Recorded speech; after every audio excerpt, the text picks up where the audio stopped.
was out, man. I was so out. I go, you know what? Tonight's not our night. We'll get back after the Royals. You're down 5-0. And the Gardiac kids do it again. There is no quit in this team. There is no say die in this team. And the fact that they are doing it with the bats. What a flip that has been for us when it comes to the Cleveland Guardians over the last couple of years, where you thought 5 runs, this game's over, man. Not this team, man.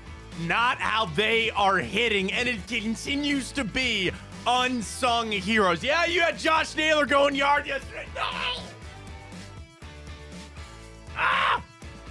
How many people found out yesterday that walks do not count as total bases? Which I think is total BS. You acquired it's a base. A base. It doesn't make sense. You acquired a base, did you not? We'll get to that with our boost. We got another one. I am feeling something for our boost tonight. Down into my soul, into the core that I have for our boost tonight. We'll get to that coming up. But the Guards, yes, what a win for them yesterday. What a message sent to the Royals. Bobby Witt, a thorn in our side, and then, oops, my bad. You know, one of the most basic level Little League things. How many outs are there, Bob? We're going to one. We're going to one. Go to Who do you have? Right, where are we going with the ball? 1 out. 2 outs. Go to first, man. But what a game for the Guardians. The bullpen lights out again. We'll talk a little Tristan McKenzie. You know where I'm at with the starting pitching. We'll get to that coming up. We got a little basketball to sprinkle in, of course, LeBron. Going back to his time with the Cavs and Kyrie. We'll get to that coming up. We got some Browns. We got the grid. We got the bracket, which 1 or 2 votes could sway things on the bracket today. We'll get to all that coming up right here on a Victory Wednesday on Big Play. Welcome to the show, everybody. I am Matt Fontana. He is Ryan Tyler. What a freaking GD win that was for the Guards last night. Let's go. I think like a lot of people, I was like, man, 5, it's Lugo. I always just keep thinking of Loogie. I don't know why. It's not good. Shouldn't think of that. But man, the Guardians, they don't stop. They don't stop. And again, like, you know, you talk about the question of what you expect out of this team. They're going to win the AL Central. Okay, I told you that. Well, I put a bet on him, or as just a fan. But like, with where they're at right now, it just continues to be the belief, right, that this team down 5-0 could have packed it in. Hey, man, tonight's not our night. McKenzie had a rough start. And it's just the little things. Again, Naylor hitting a home run certainly gave you some momentum. Tyler frickin' Freeman, man. And Brennan had 2 hits. Let's go. Like, you get that momentum rolling. And then it's like a suffocating, and usually use that word with like basketball. You play a suffocating defense, or you talk about, football. They play suffocating defense. The Guardians played they're like boa constrictors, man. Like, they get you, and then they just squeeze, and then they just start getting after you, and then they force you into mistakes. They force you into bad pitches, and all of a sudden, they turn the game right on around. And watching that brand of baseball, that's the kind of stuff that I think carries you to playoffs. That carries you through, even when you hit bad stretches, which I got to tell you, this team has avoided the bad stretches at this point. It's because they don't think they're out of any game. And all it does over and over. Now, I don't want them falling to 5-run deficits in games just to see if they can come back and screw around. That's not what I'm talking about. But it's like having that to fall back on to say, we know we can win any game against almost anybody.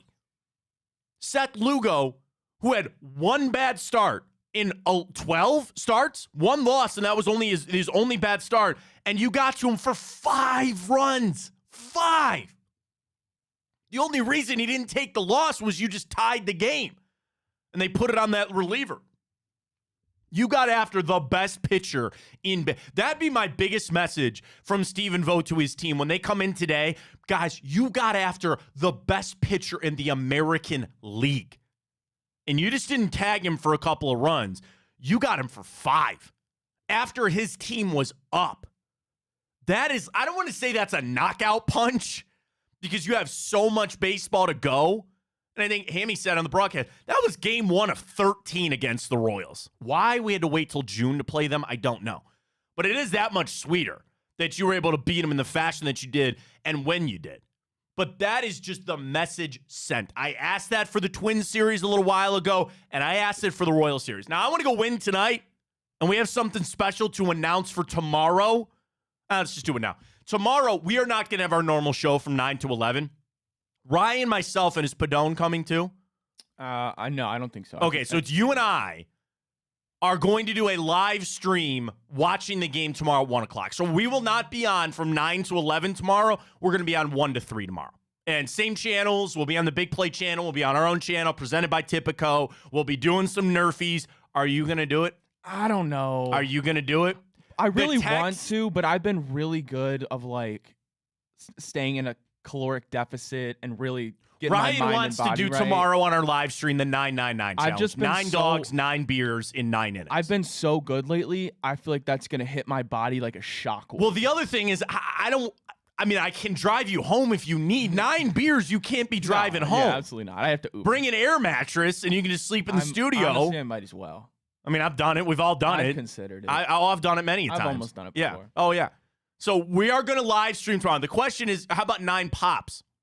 Oh, hell no. No, that's a lot of sugar. You'd rather do 9 beers almost. Do 9 beers, 100%. So we're going to do that tomorrow. It's going to be exciting. We're going to have a lot of fun. You'll be betting along Where with do I us. get the hot dogs is a thing? What do you mean? Like, do we have a grill? Like, well, how am I just going to have 9 hot dogs? You know what I mean? I could get you a grill. I think we might have one, actually. Yeah, but can you do it inside? Well, I can just go right out by the patio. Oh, can we? Okay. I was going to say, at worst, we could just, like, boil some hot dogs and bring them in. You seen those videos of those guys in the golf course? They put all their hot dogs, like, in a thermos, and then they just get them out. I'm not against a boiled dog. Nothing better than a grilled dog. Yeah. There's nothing like a roller dog. A roller dog is the supreme hot dog. If I do it, I think I might do 9 dogs without the buns. That's cheating. That How doesn't is that count. Cheating? I don't want the carbs. It's not the 9-9 challenge of without the buns. I don't want the carbs. Okay, if you're going to, I would just tell you don't do it then. If you're not going to, again, I'm not forcing you to drink on this thing. If you want to do it. So we're doing a live stream tomorrow for the game. And we were going back and forth about what we're going to do and how much fun, whatever. And Ryan said, I've always wanted to do the 9-9 challenge. And it came up. Should I do 9 4 Locos? You don't know the original 4 Locos. You'd be driving me to the hospital. You don't know the original 4 Locos. Yes, I survived. Well, no. I know the original, but then, the original, they were killing people. I lived through that. They never tasted good. I guess you could say that about a lot of things. When you were a 21-year-old kid. When you were 17 in somebody's basement. Each your own. I don't know, whatever. That's fine. But yeah, the original 4 Locos, we'd be getting your stomach pumped over ones? there. Well, see, I always got, the yellow ones, the lemon one. There was not a good one to be had. I tell you, that was not really my thing.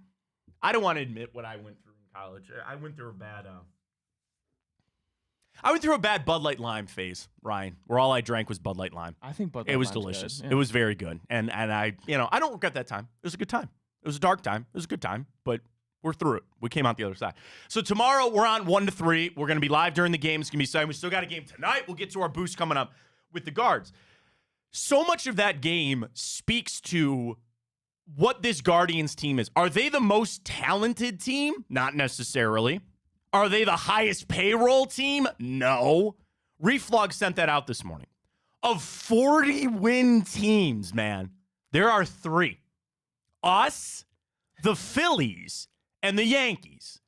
Yankees payroll, 305. Phillies payroll, 245. Guardians, like 120 something or 117. And then somebody tweeted back at Reflog and said, and you got to remember, $17 million of that is tied up in guys that aren't even here. Laureano, Florial, Straw's down in minor league, Segura, there's money that's not even on this payroll. And that gets me into the take that you know I'm going to get to today. Tristan McKenzie, let's have that conversation. Everything we talked about yesterday is now even more so exemplified after you saw what McKenzie did. For him to have a very, very poor 3-4 innings, or I think it was 5 1/3. But that exemplifies, like and a we man still on won the game. fire. That exemplifies. Imagine if you don't put yourself in that situation. Right. Here's the thing on McKenzie. I like Tristan McKenzie. I want him to be a top-end rotation guy. Like, I believe that he can. I now focus on the team. And I can't have this being dragging us down anymore. And it's not as simple as you snap your fingers and you go out and you get this guy or you go make this trade. But, like, and I'm just going to say this too. Gavin Williams isn't exactly lighting it up on his rehab starts either. And I know he's working on things. You know, he's added a cutter, by the way. There were some graphs that I saw yesterday of some of his rehab starts, and they go, they're misclassifying his four-seamer as he has now added a cutter. Okay, great. I love, that's one of the new things in a lot of pitchers. When your fastball's not there, they move to these cutters. They move to the sinkers. There's just so much movement in baseball, which, by the way, is why you have so many Tommy John injuries now. Bob Feller didn't throw anything but straight gas. That's why he never tore his UCL, right? Now it's all the torque in and all the, snap in and all that other kind of stuff that you're trying to do. And then I also come back to McKenzie's elbow, right? That story just seemed to have disappeared. When the season started, everybody's like, wait a minute, does he need Tommy John or not? Is he still, and people I think are forgetting that he is still dealing with some sort of issue with his elbow. I don't know what it is. Clearly it's not that big of a deal for him to keep pitching. We'll figure it out from there. But I also look at it and I say, I hate saying this because I like Tristan McKenzie. I can't have this anymore. I can't. And you are too far into the season to not fix your issues. And you want to say that he's going to come back around, and he continues this streak that I don't like, but it's a streak that he's on. Even when he pitches bad, they still win. What is it now? His last 7 starts, he only has 1 loss, and the team obviously lost that game. The other 6, they've all won. Even when he's pitched poorly. Gave up those 3 solo jacks against the Rockies a couple games ago. Had a bad night last night, and the Guardians still come on back. Now, the other side, you mentioned about what it could be if you didn't have to do that. I'd imagine these guys show up at the ballpark going, yeah, when McKenzie's on the hill going, yeah, we're going to have to show up tonight. Going to have to show up tonight. And maybe that helps them get in the right mindset to say we're going to have to put up some runs. And the same thing, you got Logan Allen tonight, right? No. Oh, you didn't see the news? No. You know who's starting? No. Nick Sandlin. Oh, bullpen game. Yep. No, I didn't see that. What happened? Logan Allen was scheduled, and he got scratched. Oh, great. Last night. I did not. When did that happen? Mandy Bell was on it. Okay, shout out to Mandy. Nick Sandlin starting today. It was supposed to be Allen. Yeah. I don't know if their plan is to go, well, then I don't know. It's a bullpen game. It's going to have to be a bullpen game. Oh, man. I mean, the good news is you didn't have to waste your bullpen last night. By the way, just got to shout them out again, man. Was that 3 2/3 inning of 1-hit baseball? Cade Smith's on another planet. Cade Smith is insane. Tell me Scott Barlow didn't feel really damn good sticking it to his old team. He got that last strikeout. You could tell the hair was on fire. He was all jacked up. You know who Scott Barlow looks like? Did you ever watch Parks and Rec? No, I didn't. The Grizzle guys? Oh my God, he's an actor. He's always with that, oh my God.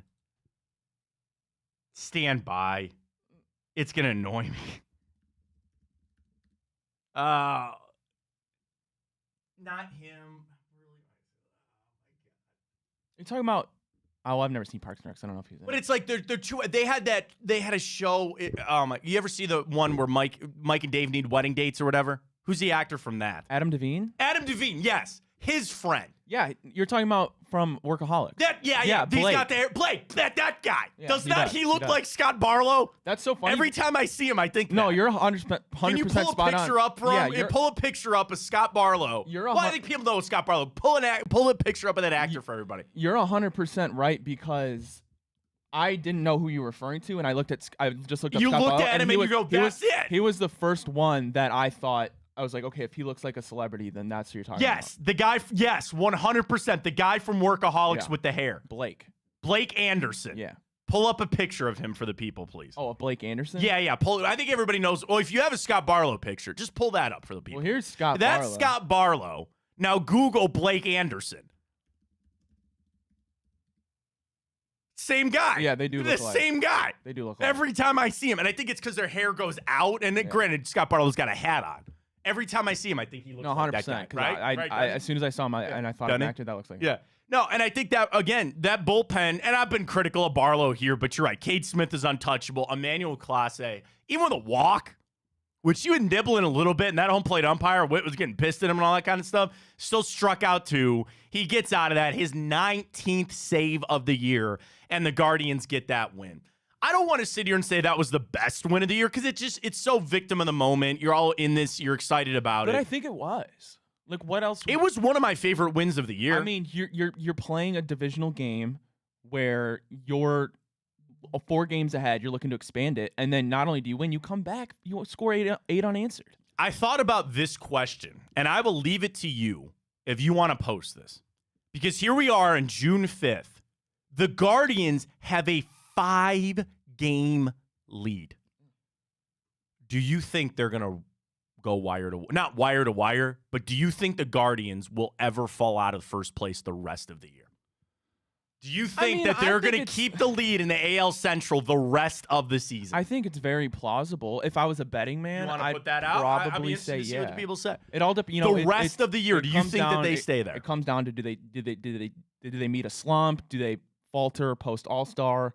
But right now, I mean, especially if you go ahead and sweep this out, I mean, it's right there. That's what I'm saying. Like, and again, you've now built a lead on the Twins. Of course, the Tigers eventually were going to fade. I'm not believing in any of these teams. I really am not. Like, and I watch the Royals, and I know they're really good, but, like, there's holes in their lineup. There's holes in their team, certainly. I'll be interested to see what people say. Are you confident enough that you believe the Guardians are going to stay in the lead of the AL Central the rest of the way? Ryan, that's 3 more months of baseball. That's 3 more months of baseball. Well, really 4. 4. You got to get all the way to October. You think they're going to keep this lead the rest of the way out? Obviously, the odds have done nothing but increased on them winning the Central, them going to the playoffs, all that kind of stuff. And I tweeted this out the other day. Just some updated odds from BetOnline, because they had them as well, about where you're at with the Guardians. So coming in, and this is before last night, by the way, they have the 8th best odds to win the World Series at 20-1. 5th best odds to win the AL pennant. They are the favorite at -120 to win the Central. Jose Ramirez had the 6th best odds for MVP, and for some reason, they didn't put Emmanuel Clase on for the Cy Young, which, you know, that's fine. I think it's, we went back and talk about relievers that have won. You got to go back to Eric Gagne to do that. So you're a little off, but still. Do you think they're going to stay in first place the rest of the way out? The job that Stephen Vogt has done, too, where that lineup yesterday was a very interesting one, right? Fry catching, up in the lineup. Sheeman, short, couple of nice plays from him defensively. And then you had Fry. Or did you say Fry? Yeah, Fry's up at catcher. Yeah. You had Sheeman, and then Manzardo DH, did he not? Yeah. Right? Yes. He yes, DH. Yes. Excuse me, because you had Freeman and Brennan in the outfield. You had Naylor at first. I was just confused for that because it was Rocchio who came in. Rocchio came in later for the defensive side of things to finish that game on out. I like that lineup. I like that little tinkering right there. And I know it's not all so much about the manager making the lineup anymore. There's a lot of, they get a little sheet from the analytics people, and they say, we think this is the best lineup you could put out there today. And sometimes they agree with it. Sometimes they change some things. But I really thought that was a little twist, a little interesting lineup there from the Guards last night. Yeah, I mean, for one, it shows, I think he changed the lineup, and then now you're going into this as a bullpen game. I think Stephen Vogt's really going all in to say, hey, let's go sweep these Royals and let's get a commanding lead. Yeah, and that's what I'm saying. You felt like that game, it felt bigger, right? That felt like a game that you show up and you pretend and act like it was a playoff game. That's tough to do in June, but you still did it. Then I can't get over the Bobby Witt play. So what led to the David Fry, as I've said, the inevitability that is David Fry, he forgot how many outs there were. And it almost was like he was going to second base, realized, I don't need this, I'm just going to throw it to first, and then got in between. Didn't even touch the bag, and then threw me away. Scored the runs, moved him on over. That is the kind of pressure that I'm talking about. And I know Bobby Witt went to bed last night playing that over and over and over and over and over again in his head. Now, he's a damn good player. I'm not saying that he's not. But that's when I talk about the suffocation that I feel like this Guardians team brings and what they do. Where I have so much joy to say this. We have now become a team that you have to play perfect when you play us. Because the littlest mistakes, we're going to pounce on that. We're going to take advantage of your mistakes. Now, the interesting thing about yesterday, the Guardians have been one of the best teams hitting with runners in scoring position, and they didn't even do that yesterday. I think they were 1 for 6 with runners in scoring position yesterday. I know. We won, doesn't matter. Jimenez and Ramirez striking out with the bases loaded. Yeah. That doesn't happen often. That does not happen very often. So you got the win, but that was a moment that you look at and you go, that could have been a big change, a little momentum shift there for the Guards. But they got through it, and they got the win.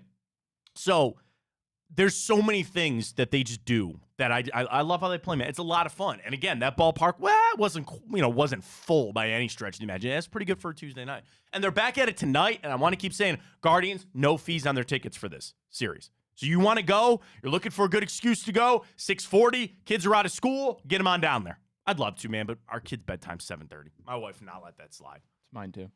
7:30 bedtime. That's where it's at. That's where it's at. Get to bed early. You get here early, so that's how it goes. So great stuff on the Guards. Our Twitter question is up at Matt Fontana Show. Do you think they're going to keep hold of this AL Central lead the rest of the way out? Right, I'm voting yeah, man. I'm all jacked up right now. And I do think there's this little element about seeing the Royals for the first time. Did you look at them and say this team's a real threat? Yeah, I mean, I don't see how you couldn't. Okay. I mean, you have the AL runner, a Cy Young runner, and Seth Lugo. And then you have Bobby Witt, who's arguably a top 5 player in baseball right now. He's very good. And then, I don't know. I don't see how they couldn't. I thought they played well. To be honest with you, they should have won that game. They gave it away. Oh, yeah, they did. And that's, again, we're not sitting here saying that they shouldn't have or whatever. Like, you have to take advantage of those mistakes, and they did that. But, yeah, I mean, that's where I look at with the Royals. And I'm still sleeping on the Twins, and I think I will continue to do that. Yeah, I'm snoring. Well, you got to watch about what these teams do. As much as I'm sitting here talking about the Guardians making a move, don't forget, the Royals are going to make some move, and so will the Twins. So you got to keep an eye out of what they're going to do. Now, the difference is the Royals do not need starting pitching, because that's another thing. If you start having to compete with these guys over some trades, then that really starts to get, I don't like that, because then the prices are going to go up, and you feel like you're in a race with the two teams you're against in the division to go trade for this guy, so they don't. Royals don't need a starting pitcher. Twins, I think everybody just keeps saying if they get healthy, right? If they just get some of these guys back off the injured list, they might be all right. But it's there for the taking. It is there for the taking. You have built yourself a nice little lead here. You get back after it tonight. I cannot wait for our boost. You got to tell me as soon as the boost gets up. You got to tell me, because I'm excited for our boost tonight. We'll get to that coming up when you talk about the Guardians and the Royals. Flip it over to basketball. Cavs with who was the guy that came out yesterday? Cavs coaching interviews. They've added another, because I believe now it's at 7, right? So we know Mike and Nora. We talked about that. David Adelman. That's it, because I sent the tweet and I go, oh, another coach's kid. That's where it's at. Doing their due diligence. Okay, fine. I think it's interesting that you look at and you say you got a lot of guys that are on some of the top teams. You have Denver assistant David Adelman. You have a Timberwolves assistant there in Mike and Nori. Borrego's always named, Atkinson, fine. I think it's as they continue to cast this wide net, which is always just so funny of one of the words that you hear when it comes to coaching interviews. They're going through, but just don't forget, too, these could be for assistant jobs, where do they want to stay, where do they want to go, and they're kind of Dyson throats. So I say Adelman's added to the list. I don't know how strong of a candidate he is. Do you feel like, Ryan, as further this goes on, that we are going to catch something out of left field, or you still feel like it's Atkinson, Borrego, one of the favorites in this whole thing? Matt, I really have no idea. Yeah, that's fair. I mean, it could come down to as simple as who's got the best relationship with Donovan Mitchell. At the end of the day. That'd be Johnny Bryant then. That'd be Johnny Bryant. So I wouldn't be surprised in the slightest. Okay. You know what I mean? Like, yeah. Would you consider that a surprise then for him? I would a little bit. I think Atkinson. I don't know. I don't know enough about him. I don't know enough about the coaches. That's fair enough. I mean, that's the thing too. We don't know. It's on Kobe Altman to see about what offense these guys run. They figure it all out. But they had yet another one, so we'll see and keep our eye on that. The big news out of the NBA is from LeBron James. So LeBron sat down with his future head coach. No, he's leaving. No, they're hiring Redick. No, I know. Oh, I know, but you still think LeBron's leaving? I don't know, man. If they get Redick who he wants. And his Mind the Game podcast, we're going to play the clip, And I just want to preface this by saying there are swear words in this. LeBron swore. Cover the ears of the kids. I apologize. We couldn't edit it quick enough, but it is what it is. How many kids do you really think are listening to this? Charles didn't the other day say I dropped an F-bomb, and he goes, I had to cover my daughter's ears. There's kids out of school, Ryan. You got to remember that. School is out now, and maybe they're listening. I don't know. All right. So here's LeBron, pardon the F-bombs, on the Mind the Game podcast, talking about Kyrie Irving. Here it is. Listen, I will call Kyrie the wizard all the time. Like, all the time. Like, there was nothing on the basketball floor that Kyrie couldn't do. And sitting here watching it, you know, I'm playing like so fucking happy and so proud and to watch him and continue his growth or whatever the case may be. And at the same time, I'm so fucking mad at the same time that I am not his running mate anymore. So I'm like, I just remember those times. And to back to what you were saying, JJ, like to have a guy like Kyrie Irving as the ultimate wild card, that's like having it's like having a draw four in your hand every time someone deals you cards in Uno. I like the Uno reference, and by the way, is that not tampering? Players can tamper with players, though. It's just teams. But to hear that from LeBron, Mind the Game podcast with JJ Redick there, and it takes me back to those times. And it takes me back to what the dream was that we had with the Cavs and watching those two play alongside one another. And you realize that I think as this finals has gone on, which why we have to wait yet another day to try to get to an NBA Finals game. As it's gone on, I've always been at peace with how things went. You won a championship. It was the sweetest championship that you could have won. And you realize that it was probably never meant for the long, right? We all wanted the fairy tale of those guys finishing their careers out. How many players do you really look around and say they finished their career out team? Like, I don't know. You know, on today's day, there's a day that Giannis is not going to be in Milwaukee. Mark my words on that. The real last one of this generation that I truly thought had a chance was Dame. Dame Lillard. I thought so, too. And then maybe Nikola. Potentially, yeah. It's too early to say Luka. But like the thing about Jokic is he's cut from a different cloth. You know what I mean? Where like he just wants to play basketball and go to his racehorses. Give him an extra horse. He'll be fine. He loves it, right? So that's a little bit different. And I think it's certainly we got to go back 7 years ago to remember what that NBA was like. And that was everybody leaving and everybody flipping teams. And what happened between LeBron and Kyrie, I would imagine to a man, they would both sit here today and say, you know what? Maybe we made some mistakes. I don't know what those mistakes were.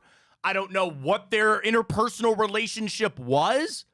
But I think just watching Kyrie with so many people that have discussed about his maturity and how much he's changed over the last couple of years, and I probably even have to say LeBron and what he's grown and become and learned over. Now, again, they're both grown-ass men. They were grown-ass men when they were here. But what I'm saying is just things change. People change, right? And I think it's interesting to see LeBron be in a point I didn't know if I'd ever be where he wishes he was back there.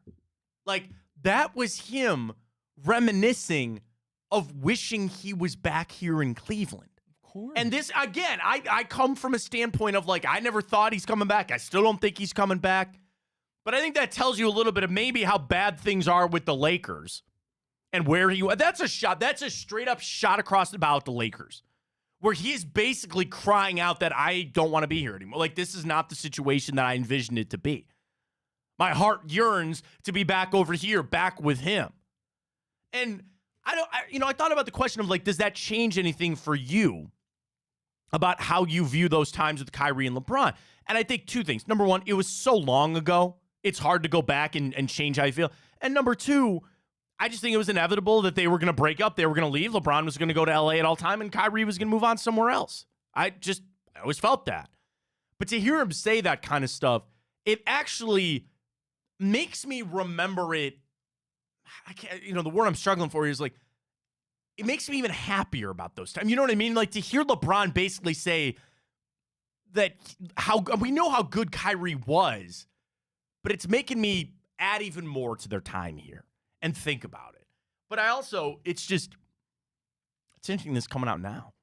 And it's probably a little bit of, I don't want to say jealousy, but it's a little bit of envy of watching where Kyrie is at, LeBron knowing where he's at, and just saying, yeah, I had a great time there. That's the guy that I miss. And it's not even necessarily Cleveland. It's just maybe his time with Kyrie Irving. And I thought about a little bit of this was an extension of the olive branch to Kyrie. Because remember, and by the way, it's actually ironic that this happened 1 year ago today. I'll get it to Time Hop. That Kyrie wanted the Dallas Mavericks to go get LeBron. Kyrie was asking the Mavericks to go trade for LeBron James. So it's very clear that they've mended those fences. Does that bother you they couldn't mend them here? Or do you sit there like I do and say, it just was never going to happen? With where they were at, with the situations they were in, it was never going to happen. I guess the soft spot in my heart, get sappy for a minute, I'm glad that they're friends again.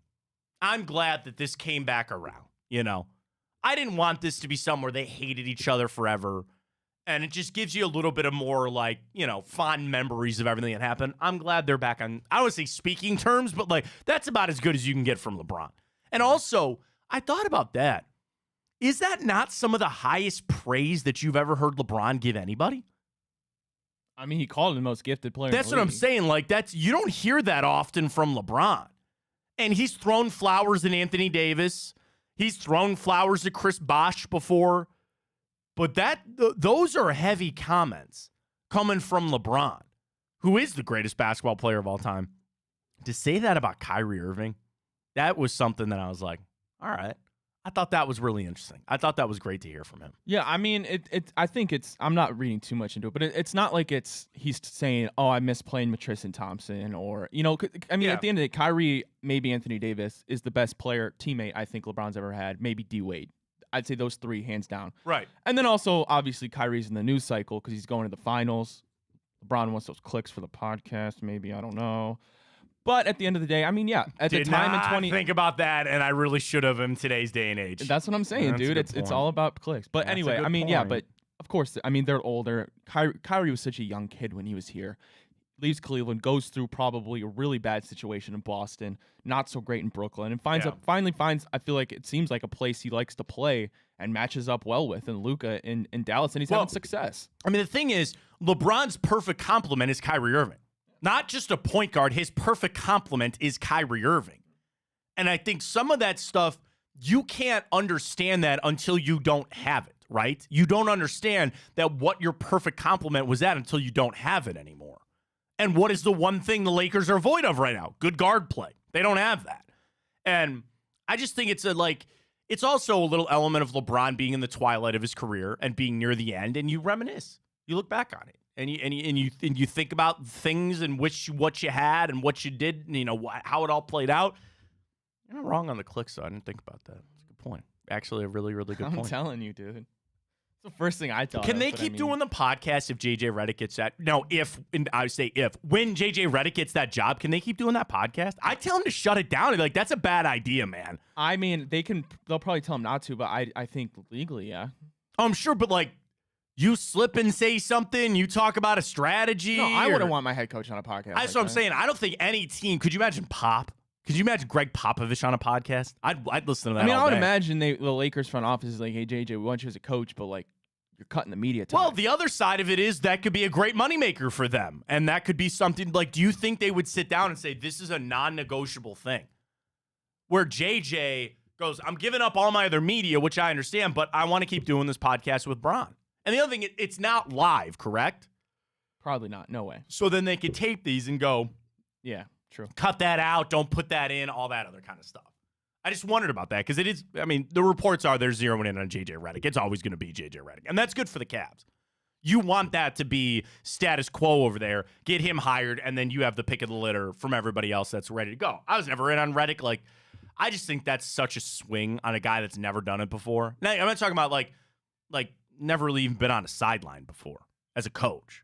And there are a lot of players, and certainly in baseball and basketball, you see a lot of players that become, and football even more so as we go on here. You're seeing more coaches that are former players. It's a big swing or miss there with JJ Redick.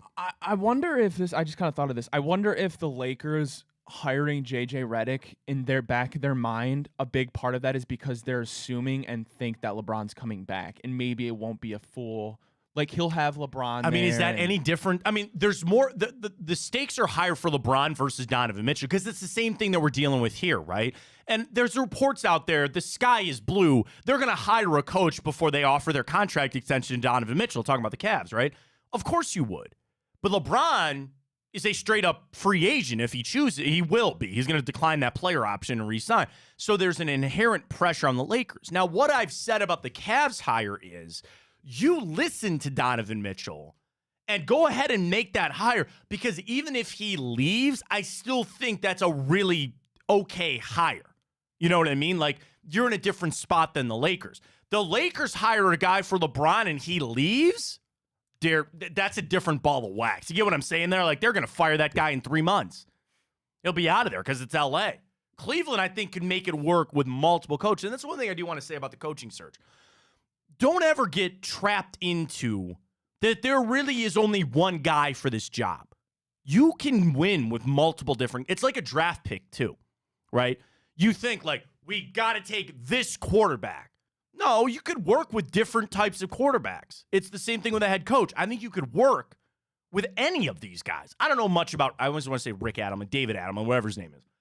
So you could work with him. I could work with, here's the, I will talk myself into Atkinson. I'll talk myself into Mike Inori. I'll talk myself into James Borrego. I just got to believe in Kobe Altman. So it doesn't have to be the one guy. Now, if that one guy also then helps you with Donovan Mitchell, go make that hire. Do it. Because I want Donovan back. You ain't going anywhere without him. So you might as well try to make that move. They get it done. Want to flip over to some football. This morning on NFL.com, the 7 teams that significantly helped their quarterback this offseason and a few that didn't were the Browns on that list. We'll get to that in a second. They certainly couldn't be on. They didn't help Deshaun Watson? They certainly can't be on that. All right, we'll get to that in a second. Because the more important question... But I'm not ready to say they're 100% going to be on the list. Okay. Did. Because we have a more important question that came from the Minnesota Vikings. Would you rather never eat a hot meal again in your life or never have a cold drink again in your life? Oh, that's so easy. Think about it easy. That's easy. You can never have a hot meal. That's easy. In your life again, or you can never have a cold drink again in your life. You say this is an easy answer. What's your answer? That's so easy. I would rather never have a cold drink. What? What? Oh, 100%. The answer is I would never have a hot meal again. No, I could just drink water the rest of my life. Lukewarm water. Lukewarm water? A lukewarm beer? First of all, lukewarm water hydrates you more than cold water does. So first of all, that's the biggest factor in this. The most important part. Coming. Go ahead. The most important part, and I'm fine drinking lukewarm beer. You like warm Gatorade? What am I gonna eat? Sandwiches for the rest of my life? Jack and Coke lukewarm? You realize then you're not eating chicken, you're not eating steak warm, you're not eating any meat warm. Find me. No. Okay. Nope. On the hot meal thing, I can only think of a few foods that aren't good cold. French fries are one. I'll eat cold chicken. Sure, you will, but I prefer it to be warm. Cold pizza's not bad. Cold wings aren't bad. The wings are the one thing I'm like, there's nothing like a hot plate of wings. I'll eat cold wings. I could drink lukewarm water the rest of my life. Oh, my God. No, but I'm saying, think about the other beverages. A crisp, ice-cold pop. I got coffee and water. That's all I need. See, I like iced coffee. I could never have an iced coffee again. I don't want it. You know how I feel about that. Oh, shout out to Donut Pantry today, man. Woo! Stop. It's our Sunday. When you go out to eat and you order a hot meal, you're not just going to be like, oh, yeah, don't cook it. Cold pasta? Don't warm it up. No. To get a salad? No. A nice little chicken Caesar salad? I'll have a lot of those. A wrap? I don't need a hot wrap. It can be cold. You're tripping.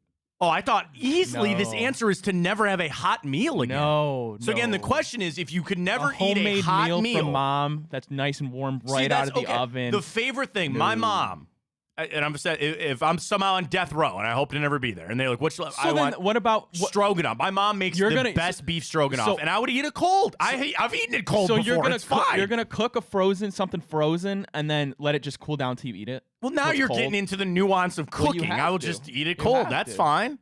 Ew. Cold pizza rolls. I used to eat those as a kid all the time anyway. That's fine, but you're not eating pizza rolls. That was the best. And I used to argue with people. I used to put pizza rolls in the microwave. And people would call me insane because you got to put them in the oven. You do, but when you're really hungry. So the best thing about putting them in the microwave was, and we had these big dinner plates, man.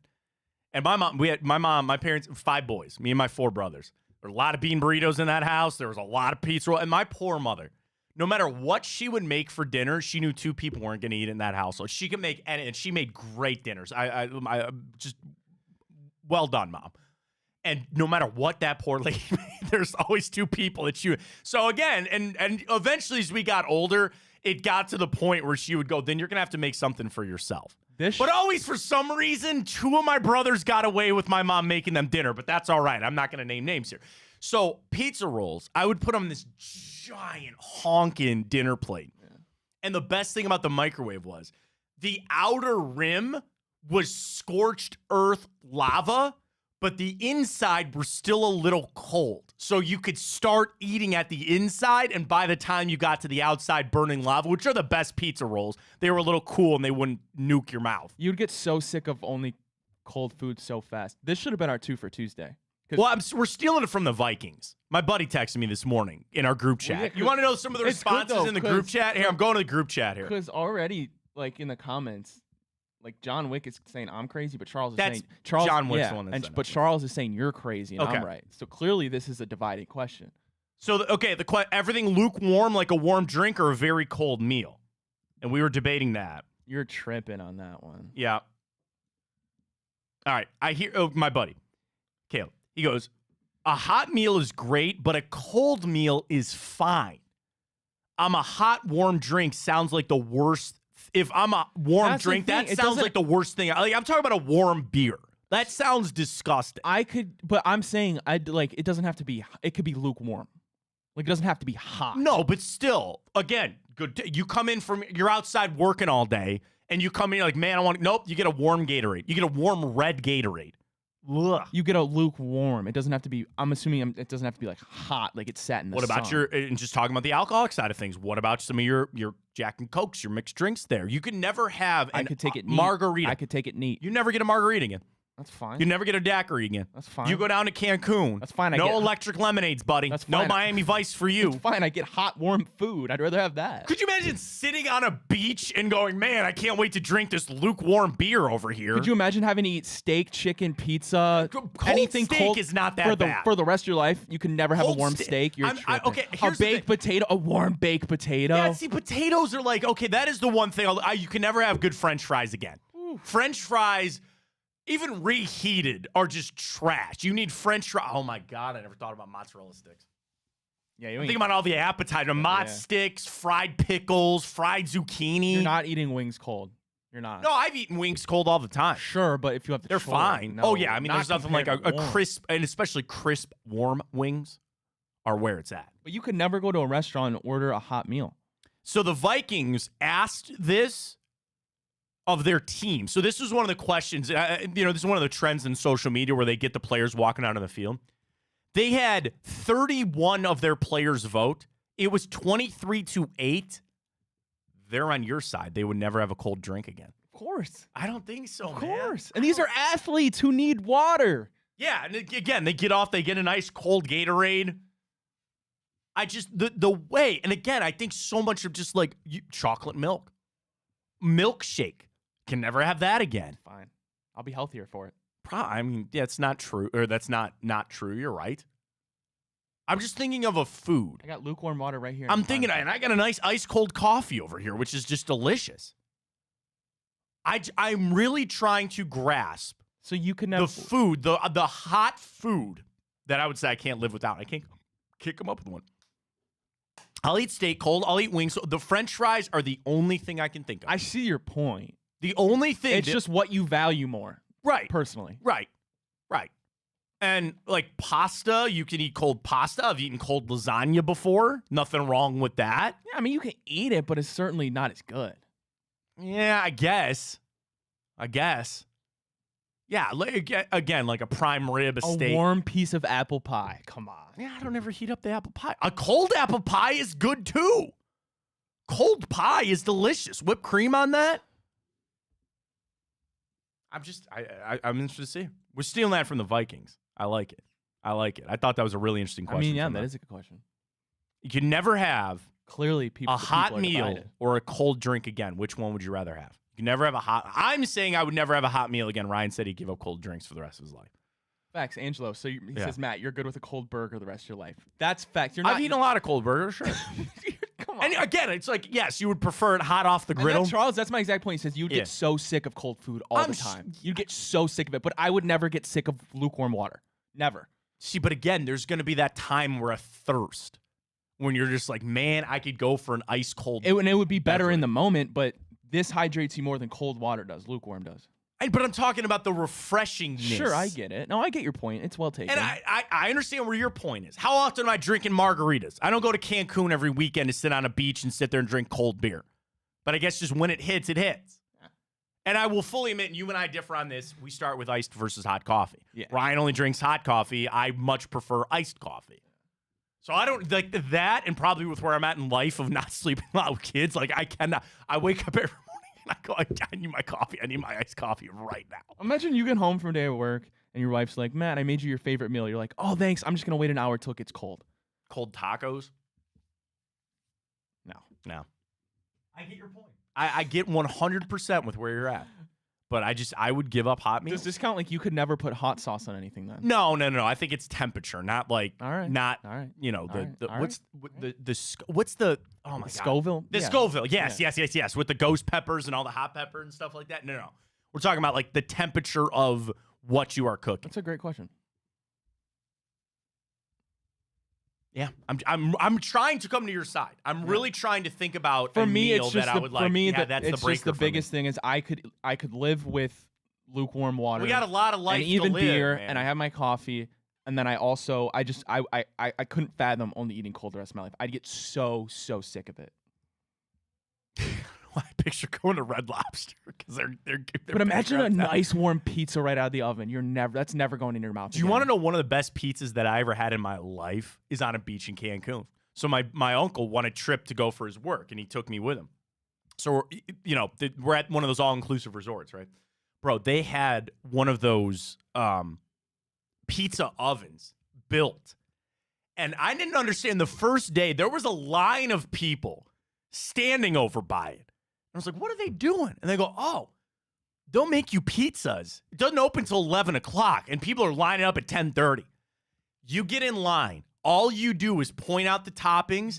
They make you like a little personal pan-sized pizza, but then they put it in that brick oven. They pull that bad boy out. Oh, my God. That was one of the best pizzas I ever had in my life. Now, I was getting served. Like, trust me, you needed to get some food at that point.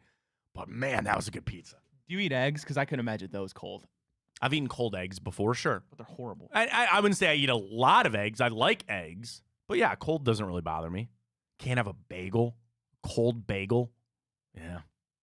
I see where you're coming from. I'm looking up the worst foods when they're cold. The worst cold foods? Like noodle soups. I've had cold soup before. Yeah, there's cold soup. There's no real bother on that. Again, I would say meat, like prime rib, steak, that kind of stuff. You want it warm. Burgers, to Angela's point, a burger. I'll get you that. I'll listen to that. Cold hot dog. Just all I eat is meat, so I couldn't imagine Fair enough. All right, we started on the NFL talking about this from the Vikings yesterday when they asked if you could only pick one. And I'd love to hear more comments on the YouTube side or on Twitter. If you could only pick one, you could only have hot meals the rest of your life or cold drinks the rest of your life. You're a hot dog guy. A cold hot dog, not it. I've eaten cold hot dogs before. I've eaten cold dogs before. I'm not above that. That's all good. So we started this with the NFL. So Judy Batista from NFL.com. The 7 teams that significantly helped their quarterbacks this offseason and a few that didn't. So I will ask you, Ryan, do you believe that the Cleveland Browns deserve to be on this list of this offseason? They significantly helped Deshaun Watson. Now let's add up what they did for him this offseason. Number 1, Jerry Jeudy. That is correct. Number 2, Ken Dorsey. Yeah, if you believe that's an upgrade, regardless, it's an attempt. I would agree with that. So I would say that is number 2 on the list. That it? And that's fine if it is. I'm really trying to think about those were your two major things. You got Jerry Jeudy, who's a solid number 2 receiver, and you brought in a new offensive coordinator. And you had a defiant number 1 in Amari Cooper. And that wasn't is, an issue. The other stuff that is a detractor from that, you can't really blame on the Browns. It's not their fault that Nick Chubb got hurt, right? It's not their fault that the offensive line is banged up. So you talk about significantly helping their team. New OC and a new number 2 wide receiver. That's their help. Do they deserve to be on the list of the team that helped their quarterback the most this offseason? Let's run through it. Number 1, and I guess these are in no particular order from Judy, but we'll start. Number 1, the Baltimore Ravens. They drafted 2 offensive linemen and brought in Derrick Henry. Okay? Number 2, they deserve to be on this list. The Chicago Bears. Now, Caleb Williams is their quarterback. Yeah. Give me DJ Moore, Keenan Allen, DeAndre Swift, and they drafted Rome Odunze. That is helping your quarterback out. Number 3, the Detroit Lions. Mostly because they signed Jared Goff to a deal. Extended Amon-Ra St. Brown and Penny Sewell. Also got a deal this offseason. Number 3, the New York Jets. Mike Williams and drafted Malachi Corley. And they added to their offensive line. Got Tyron Smith, drafted Fashanu, and added Morgan Moses, and also a guard in John Sims. So they basically have redone everything on their offensive line. She also, but didn't put a write-up for Philadelphia. I guess you get Saquon Barkley. That's helping out Jalen Hurts. And signed A.J. Brown and Devontae Smith. Kansas City. Xavier Worthy. I mean, Rashee Rice, that's nothing they can do. The whole situation that they can do there. And then the Arizona Cardinals. Kyler Murray got Marvin Harrison Jr. Yeah. With that, though, and the reason I bring up, she did not put the Browns. And the Chiefs got Hollywood. Oh, that's right. I forgot about that. Yeah, that's right. So with that, do you think that the Browns, I guess when I read through the list, I understand they probably don't deserve to be on that. Which isn't, it's not an indictment. It's not an issue with it. But I'm just saying, like, when I think about how much we feel like the Browns have improved with Deshaun Watson, these other teams, they went out and did it. Now, the other interesting thing is Kansas City, playoff team. Philadelphia, playoff team. Detroit, playoff team. Ravens, playoff team. It's not like the same situation where the Browns were like, hey, we felt really good about what we did or what Joe Flacco did. We don't need to do any more. No, you had 4 teams on this list that said, good is not enough for us now. And even then, for the Chiefs winning the Super Bowl, we're going to keep doing this over and over again. Now, the thing about the Chiefs is they do it a little bit differently than some other people. Here's my thing on the Chiefs. Have they not got into a position now everybody wants to go play there? I think there are 2 teams. Well, of course. 49ers and the Kansas City Chiefs. It's like saying, why would you want to go play with Braun? Right. They will take less money to go there. Because I keep looking at them like, man, how do the Chiefs keep freaking doing this? And it's like, oh, yeah, anybody would sacrifice some money to go play with Patrick Mahomes. And also, yeah, it's a shot. And I don't mean this to be. What do they not do? Trade away draft picks. Now, you lucked out. You drafted Patrick Mahomes in probably what is the greatest draft pick in NFL history. I mean, Tom Brady, but yeah. Okay, sure. 1-2. I'll give you that. Yeah, 1,000%. That being said, though, you don't have, all they did was acquire picks, right? Yeah. A lesson to be learned, I think, for some of these other general managers. They keep making these picks. They keep turning them into some guys, and it also helps that, again, you got Patrick Mahomes that does it all. So those were the 7 teams that Judy said helped their quarterback in the offseason. Do you want the team? So, again, the Browns are not on this list. But let's go to some teams that maybe didn't help their quarterback. I mean, I could tell you number 1 right now. Oh, okay. She didn't know ordering, but I want to see if you get one here. It has to be the Buffalo Bills. They are on this list. I mean, how could it not be? The team is in a transition. No Stephon Diggs. No Gabe Davis. You got Jags of all Jags. And they drafted Keon Coleman, which is fine. Can I just real quick run you? You're going to laugh when I run through the Buffalo Bills depth chart at wide receiver. Yeah. Oh, it's horrible. It rivals the Steelers. Khalil Shakur, Keon Coleman, Curtis Samuel, Marquez Valdez-Scantling, Chase Claypool, and Mac Hollins. Andy Isabella, and KJ Hamler. The Ham Man. Good luck, Josh. A lot of Dalton Best of luck this year. So they are very clearly on this list of a team that did not help their quarterback. The other one? Probably Steelers. No. Think about what's one of the biggest stories going around the NFL right now. In terms of what? The big story, which I think is just laughable. He didn't show up for mandatory minicamp. He didn't show up. He's not there. The Cowboys? Dallas Cowboys. Yeah, I mean, that's fair. And then, by the way, Mike McCarthy took a shot at Micah Parsons for not showing up for voluntary stuff, saying he's missing an opportunity. CeeDee Lamb doesn't show up, and he goes, yeah, it's part of the business. I respect it. What the hell is that? What the hell is that from Mike McCarthy? I think I'm not excusing. He sucks, man. He's going to be out of there. I'm not excusing McCarthy's doing that, but I believe maybe a part of it. Sweating hard in your Maybe a part of it was possibly because I think CD after this season is a free agent, but I think Micah has 2 more years. Sure. So maybe he's like, I can understand CD. And you want to know what that is? That gets seen through by so many players when you pick on the vulnerable. I'm not saying Micah Parsons is vulnerable, but when you got a head coach that acts like a Billy Badass to all the rookies and undrafted guys, but then a star player gives him some credit. Oh, yeah, you're right. That stuff gets seen through in 2 seconds. You go, you're weak, man. You're weak. Mike McCarthy's not good. He's never been. I won a Super Bowl. Aaron Rodgers won a Super Bowl, but that's neither here nor there. The write-up on the Cowboys not helping. Obviously, you don't have CeeDee Lamb signed back up, but also they've done nothing to help rebuild this offensive line. They've lost some pieces. They don't have Tyron Smith anymore. You still have Zach Martin, Connor Williams. I mean, they've had to redo that. Isn't Tyler Biadasz out of there too? Didn't he go somewhere else? Am I misremembering that? Tyler Biadasz plays for the Washington Commanders now. There you go. In a year that, let's call it for what it is too, Jerry doesn't want Dak there anymore anyway. Yeah, it seems that way. It doesn't. It like everything that you continue to see is that we're better off with somebody else. And if it's a little of the Kirk Cousins element of like, we got so far with you, it could go really bad, or we could flip this over and find something else. Go for it. But I think they're sick of Dak Prescott there. He's going to hit the open mark, man. He's going to get $50 million a year. That's just what's going to happen. The other 2 teams that she listed about just kind of in the middle of didn't help their team, the Atlanta Falcons, drafting Penix. You could have got Cousins something there, but what else does he need? Got Pitts. You got Drake London. You got Bijan. Could do a lot worse. And then the New York Giants. Dude, there is nothing on God's green earth that will help Daniel Jones, okay? There's nothing. And you made a mistake giving him that deal. You got Malik Neighbors, who apparently doesn't even want to be there, making fun of their uniforms and all that kind of stuff. Losing Saquon Barkley does Daniel Jones no favor. But again, I think there's just, you could move a mountain, and I don't think you're really going to help Daniel Jones on that list. So again, the 7 teams that help their quarterbacks: Cardinals, Chiefs, Eagles, Jets, the Lions, Bears, and Ravens.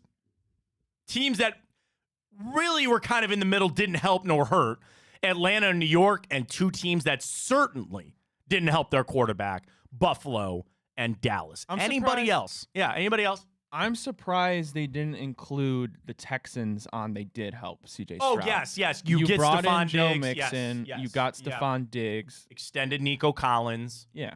I think that deserved, I think they could deserve to be on that list, sure. Browns, they basically did 2 things. And there's an element of, yes, this team was so good last year, you expect to roll it over. You know where I'm at with Sean Watson. This is the prove it year of all prove it years. You don't need me to say that. You know that. I know that. He knows that. Stefanski knows that. Barry knows that. Everybody knows that. But also, it is built, right? You have some questions on the offensive line. You bolstered the receiving core, and we'll see what the running back room has, right? At the end of the day, you want to know what? I kind of like that. You want to know why? If I looked at an offense that had all pros left and right, and you start winning games, then the debate is it really Watson or is it really them? I, more than anything, need the answer. Is it Deshaun Watson?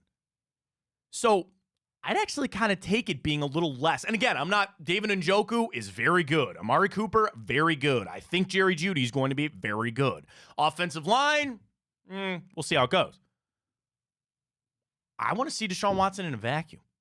It's almost like I'd like to see him out there with a bunch of rookies to see if he can do something with it. It's like a test. It's like a giant test. See if he's able to elevate players. Is he the guy? Is he the guy to do this and to elevate? And injuries will probably happen at some point. And you're not like, again, primed and ticking and all this other kind of stuff. You're not humming with this offense per se. But I also look at it and say it's going to fall back on Deshaun Watson, which I like. I like it that it's going to rest on him. I like it that this will all fall on the feet of Deshaun Watson because I'll get an answer one way or the other. So I thought that was an interesting list. Great stuff there from Judy. We appreciate it. All right, let's catch our first break of the morning. We come back. Ryan's got the morning update. Plenty to come with the guards. We'll get to that. And I've got more in baseball. I've got more with basketball. Timeout, grid, a very close bracket. I haven't updated it yet. Where are we at? Best cereal. I haven't even voted on our Twitter question. My answer is yes. I think the Guardians are going to hold it. We'll get to that coming up. So Cinnamon Toast Crunch is running away with Group 2. Group 1. We have 3 within 2 percentage points of one another. Fruit Loops, which was my vote. You want to know some of the best post-cereal milk is Fruit Loops. You know the milk when you drink it after? People say Cocoa Puffs because it just turns it into chocolate milk. The milk that you get out of Fruit Loops, euphoric. True. Absolutely delicious. Reese's Puffs and Apple Jacks. Fruit Loops, Reese's Puffs, and Apple Jacks are all within 2 percentage points. Apple Jacks is trash. Apple Jacks is trash. Apple Jacks is trash. Reese's Puffs is off to a slightly. Cheerios getting smoked. Honey Nut Cheerios, that's a different debate. That's a different question. Old school regular Cheerios. Yeah. So vote on that at Matt Fontana Show, and please drop us a follow there if you can. Twitter, Facebook. We're up on YouTube. I would say Facebook, and that's not true, is it? I mean, we have a big play Facebook, but it's one Instagram, Twitter, Twitch, and YouTube. Yeah. I need to get back into that. I mean, you have the Reels on Facebook, though. Yeah, we do. Instagram, for our show individually, Matt Fontana Show. Instagram, YouTube, Twitter, and Twitch. Check it out there. And again, I want to remind everybody, we'll be live tomorrow 1 to 3. We're not going to do 9 to 11 show. We're going to do 1 to 3 for the game tomorrow. And we're going to be betting with our friends at Tipico. We are so damn close. Bullshit. I know, man. It is what it is. So we did our boost last night. Naylor home run, Guardians money line, and 2 bases for Jose Ramirez. He got a single and he walked. Reflog and everybody else found out a walk does not count as a total base. Neither does a steal. Which is stupid. Because your idea is I acquired that base. When you think about a total base, I acquired is a base on balls, is it not? I think it should have counted. I think when Naylor hit the home run and Jose scored, it should count. Jose's rounding the bases. No. Yes. Hey, man, It's baseball. So we missed our boost by that much last night. I'm not going to reveal our boost just yet. I want to get it up on Tipico. We'll get to it later in the show. But, folks, that's how we roll. Guardians game every night. We got NBA Finals back in it. We do for a little 2 for tomorrow. NBA Finals game 1, Guardians midday. Folks, Tipico is where it's at. You want to get that bankroll up. We'll help you out. New customers. You deposit $150, which is a big ask. I understand that.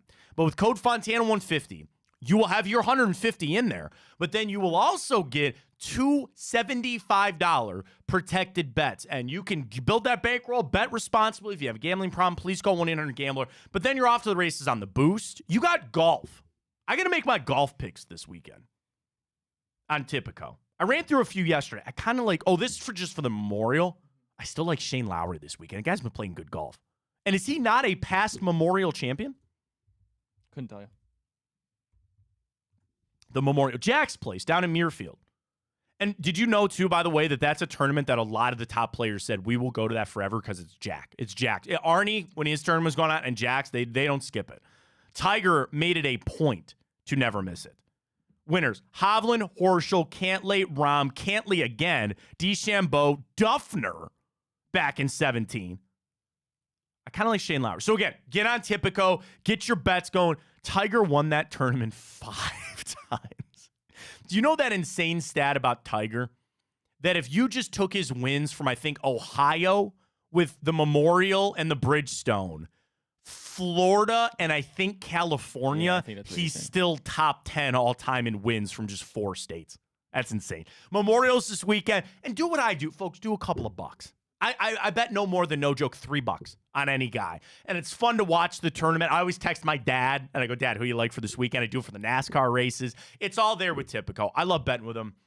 They're the best. The interface is so easy. The boosts are great. The cashback, I hit it yesterday. There you go. On my parlays, little cashback reward action there. Tipico, code Fontana150, and we'll get to our boost a little bit later in the show. All right, catch a break, update, grid, all coming your way. Stay with us. Fontana Show, right here on Big Play. Well, how do they know I'm doing this? Did somebody leak this out? It's social media. Oh. It's just that's the way social media works now. I thought maybe you were just running that yap.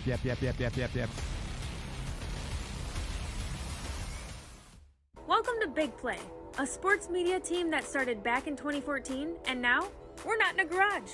Look at us, incorporating some of Cleveland's favorite sports personalities, bringing you fun and compelling content from downtown Cleveland. Coming to you live from the shores of Lake Erie and Burke Lakefront Airport, join Team Big Play for all the best sports talk in Ohio. Check us out on social media at Big Play, bringing you fun and compelling content from downtown Cleveland. Anthony Schlegel, just how physical he was. You saw the girth and the power and everything he was bringing to the table, especially when he was a nice beefy 255 playing middle linebacker.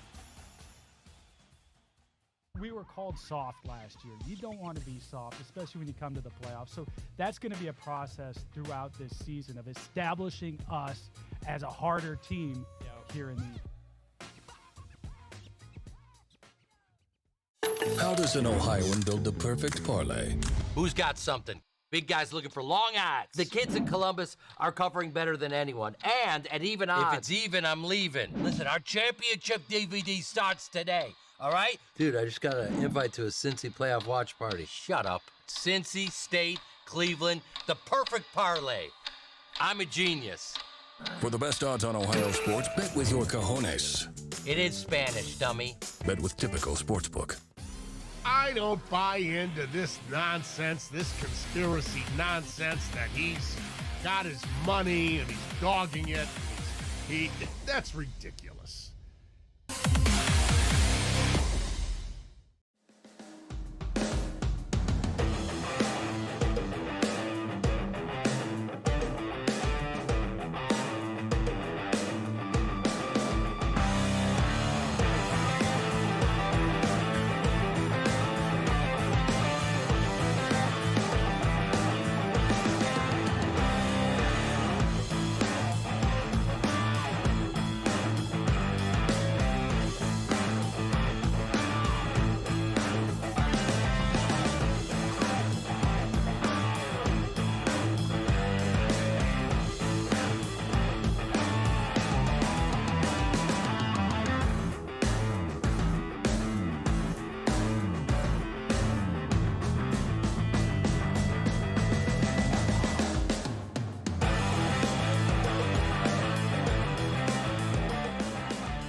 Let's jump onto it. Back quickly to our debate. Welcome back. Fontana Show right here. Big Play, Twitch, YouTube, Twitter, live every morning. You can also follow us on Instagram. The debate that the Vikings brought up, would you rather only have cold drinks or hot meals the rest of your life? Pat might have shut this one down. Thanksgiving would be the biggest L with no warm food. Cold mashed potatoes, cold turkey, gravy, cold stuffing.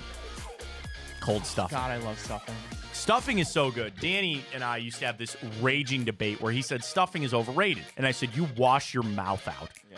And he goes, if it was so great, why don't you eat it year round? And I said, because it's so great that day of Thanksgiving. Cannot be touched. But cold stuffing is not that bad. It's not cold gravy is not good. Not good. So that continues on. But nonetheless, Ryan's got some other stories we got to get to. Carlton Morning Update. Please take it away. All right. Well, the Guardians are winners of the first one against the Royals as they come back 5-0. They score 8 unanswered. Josh Naylor goes oppo. Tyler Freeman with a center shot to give them, or to tie it, I should say. And then a horrible error by Bobby Witt to give the Guardians what would be the final 8-5 victory.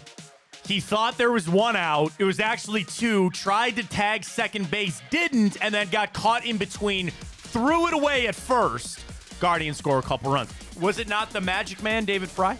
It was the Magic Man, David Fry. That guy, you talk about good mo and good just juju. That guy carries it around with him. Something about that. And, all right, going back to some national articles we did last week about the MVP and what they think about David Fry. Is there a little part of you that is waiting for it to fall off, for the cliff, for you to wake up out of this David Fry dream? I keep thinking it, but man, does he just not keep no. You know what I mean? No, I'm just going to keep doing these things. You think, are they going to start pitching him differently? Are they going to start doing, maybe you just found somebody. Wouldn't that be something, you talk about Guardians, what has it always been in the past with them? They found pitchers off the scrap heap. They found a pitcher that they turned into, maybe they finally did with a hitter. I'm riding. David Fry needs to be in the lineup every day. Every day until he just goes on a massive slump. You got to keep him in there. The good news is he plays 7 different positions, right? The only positions I don't think you can put him at is second base, shortstop, pitcher, and center field, right? Yeah, and then we know the Guardians in center field. Sure. You know he can play left and right. You know he can play first and third, and you know he can catch. There is no reason to take him out of the lineup right now. So, well done on him. Finding ways to get wins, and you sent a message to the Royals. You sent it where we got, and that happens in sports. When you know you just have a team that you're like, we just have their number. I think you just did that with the Royals. And that one game, and I'm putting a lot of sauce on that. But I love what I saw. That game was fun. And isn't it so great that all day, I can't wait for the games. I'm not wishing today away, but dude, I can't wait for tonight. It's going to be so much fun. Get it done, guards. Go for 2 in a row on these sons of guns. All right, well, the Cavs are adding to the list of head coach interviewees as they interviewed David Adelman, assistant. Not Rick. I'm going to keep saying Rick. The Nuggets' top assistant coach. I believe now, Matt, that is 7 people that they have interviewed to replace J.B. Bickerstaff as the next Cavaliers head coach. I could see around 10. So David Adelman is 43 years old. He's been an assistant since 2011. He started and was with Minnesota for 5 years as a player development assistant. Then he spent a year with the Magic. He's been with Michael Malone in Denver since 2000. Well, Malone's not been there that whole time, right? No. But he's been with Denver since 2017. And, of course, his dad is Rick Adelman, longtime coach. Well, it's I can't not draw the comparisons to JB with his dad, Bernie, who was with the Cavs in the front office. I just think there's something to be said there. Now, is he a top, assistant? Sure, potentially. He's 43, so he's a little bit on the younger side. Borrego is not that old, right? How old is James Borrego? No idea. James Borrego, he's 46. He's 46. Atkinson's in his early 50s. Nothing wrong with that. I wonder how much that factors in about having a younger. I kind of skew younger. You want to know why I skew younger? John Beilein. John Beilein is the correct damn answer there. I don't need somebody 70 coming in and doing this. I like that element of the younger guy. What I would ideally love to have is a younger guy that has played. That would be JJ Redick. Yeah, there you go. I like the player aspect of it. I do. I like the younger player aspect of it. We'll see. I would expect, I think 3 more. I think we'll get to double digits. And then you'll start to see the second interviews and make your hire. I still think you'll have a coach by this time I would say next time next week. I think you might have a coach next week. I think you do. I think you'll do. We'll see how it goes. All right, well, Christian McCaffrey is the latest NFL superstar to get his payday. He signed a 2-year extension. That'll give him about $19 million a year. That resets the running back market. This is the second time he's done it in 4 years now, man. But you know what the deal was on that? They now don't owe him any more money in year 3. Year 3 is not guaranteed anymore. So what the 49ers said, here, we owe you this money over the next couple of years. We're going to give you a raise for the next 2 years, but in year 3, we don't have to pay you anymore. And, that maybe tells you about the running back. That being said, though, it's Christian McCaffrey, and he's not just a running back. He does so much else. Somebody posted a funny video of man, all these quarterbacks are getting paid, and it's McCaffrey with that touchdown when he threw it to Ayuk. That money's going to start wearing thin for them. Ayuk wants a deal, right? Bosa is paid up. Javon Hargrave, there's money that's got to go around there, and eventually it's going to be the biggest one of them all. What do you give Brock Purdy? Do you sit there and play hardball to go, it's not all you, buddy? I mean, as a business, yeah. Yeah. You don't want to And I think cause maybe he's got to strain. Well, yeah. then the thing is, what you are doing, we can go find somebody else to do what you're doing. You put that on Kyle Shanahan to believe that you could do that? You know, again, salary cap's going up, but I think there's something to be said. That also kind of is semi on the track there of them having to pay Brock Purdy. But you imagine that offense without him? You know the number one guy I think they could do without? George Kittle. Am I wrong for that? Even more than Ayuk. It's easy to say, you just do without Brandon Ayuk. I think they're going to do without George Kittle. Am I wrong? He had a little bit down here. Yeah, he's just so versatile on the block. I know, he's a very good blocker. It's a good point. 49ers, those are good problems to have out there in San Francisco. And they got to address it. Good for McCaffrey. Again, I don't think that does much for a lot of other. What other backs do you really look at that you say, this helps them? Saquon's on a new team paid. Derrick Henry's on a new team paid. Jonathan Taylor got his deal. Kamara is paid up. Nick Chubb has got his deal. Like, who's the next stud running back? Probably. Bijan. Oh, my God. No, not Bijan. Or sorry, I'm pointing the wrong way. Detroit. Jahmyr Gibbs. Yeah. Jahmyr Gibbs. And I know they split those carries up there with those two guys. I think Jahmyr Gibbs is the next up-and-coming guy. And he's still 2 years away from his deal. So I don't know if this really helps or resets things for running backs who don't get paid anyway. But good for McCaffrey. All right, well, about 2 months ago, Matt, it was announced that Jonte Porter was banned from the NBA for gambling violations. Well, we have the next chapter in this saga. Long fee Bruce Pham. He was arrested at JFK Airport in New York on Monday as he tried to board a flight to Australia with a one-way ticket and a lot of money on him. Where are you running from the cops? Australia's a damn good answer, man. So apparently, Pham was working with Jonte Porter, and Porter told him that he would exit early. As a result, the co-conspirator won $40,000 on a bet. It is exactly what you would think for point shaving. Jonte Porter got in with the wrong people, owed them money, and he started throwing stuff. He didn't throw games, but he threw what he was doing. What is one thing, Ryan, that I have said on this show over and over and over again, and it's kind of a little life motto I live by? You are going to get caught. I don't care what you do. You are going to get caught. Seriously. What brain-dead idiots these guys are. How did you for a second think that you were going to get away with this? You morons! Seriously. This isn't back bookies. These aren't guys in the back of a restaurant like Goodfellas shelling out $100. These are digital footprints on apps that they track with a guy that has no right to be having that much money bet on him. You idiots. They deserve to go to jail for being morons, let alone the illegal stuff that they were doing. It is straight up what the NBA fears. This guy was changing outcomes to pay off bookies. And that is a lesson to be said and learned for the guy in baseball that just got had and is out forever. For Jonte Porter, you're done, bro. You are done. Never again. There is no appeal. There is no reinstatement. You are gone. And you want to know the other thing that I think they should maybe start implying on this stuff? Fines. Why don't you sue his ass for getting that money back? And I'm sure the feds will go after that money. It's not like you get to keep that money. You know, because the story came out too of the Pirates when that guy went down. Michael Kelly, who pitched for the Guardians yesterday. This is one that I think is a little too much. They went back to 2021.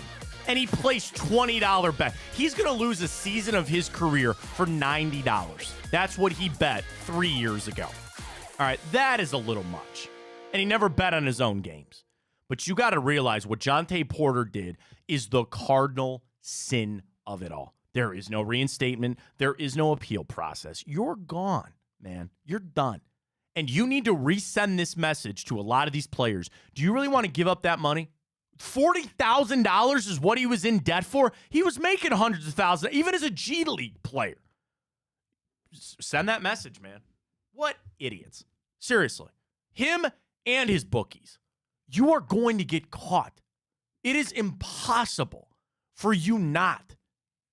I say this, as somebody that I understand the answer about what I'm going to say, but I'm saying anyway. How are illegal books still a thing? And what do you say? Taxes, right?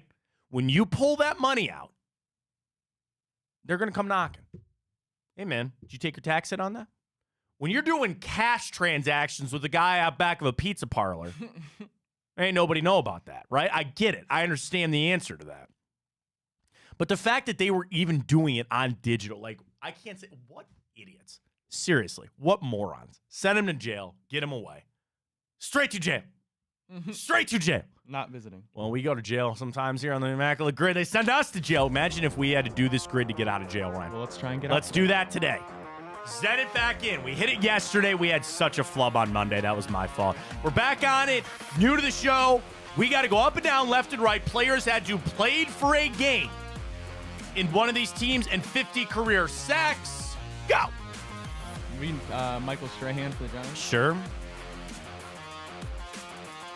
I also weirdly think he works for the Eagles. We'll come up with another player, but that's fine. This one always gets us. Because I want to say Ryan Kerrigan. No, Strahan only ever played for one team, so I'm an idiot. I want to say Ryan Kerrigan because I don't think of any elite pass rushers. You know what I'm saying? Yeah, Ryan Kerrigan works. Go, Ryan. Dude, he's got 95 and a half sacks. Oh, my God. Green Bay? Now, wait. No. Does Reggie White not work for the Eagles and the Packers? Because the other one that I would maybe go with is Clay Matthews III. Right? I would think so. So what do you want to do here? And by the way, I'm not misremembering Reggie White, the Minister of Defense, which is still just one of the most kick-ass nicknames in football. Eagles, Packers, right. So do you want to rip it Clay Matthews that he had 50 sacks in his career? He had to have had, right? Yeah, go Clay Matthews. Go Clay Matthews, and we'll go Reggie White on the other side. All right. Clay Matthews the third. 2009 to 19? Yes. Had it. Yes. All right, go Reggie White. And we're off to a solid start. Yes. Yes, Eagles, Packers. All right. 85 to 2000? Yes. Can you believe, man, he only passed away 4 years after he's 43 years old. That sucks. Reggie White, what a guy. All right, you want to just finish out Jets, Packers? Is anything coming to mind there? Yeah. Well, yeah. He played 6 snaps, Ryan. Funny enough, I was thinking Alan Lazard, but yeah. That works too, but you want to have the rarity score, you can go with Alan Lazard. He played a game, by God, he did. There he is. All right, Commanders, Eagles.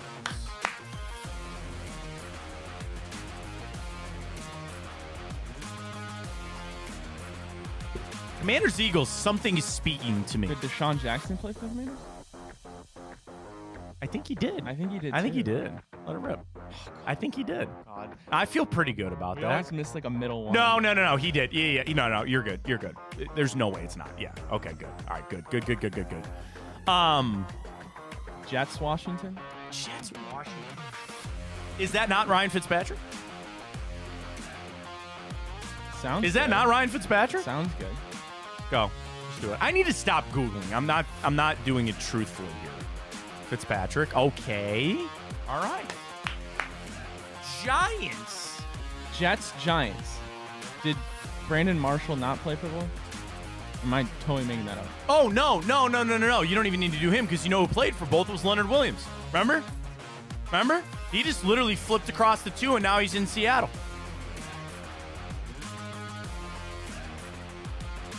And I think I got one here, Giants, Eagles. Remember when Matt Breida came up for one a little while ago, and we were just so angry that we screwed that up?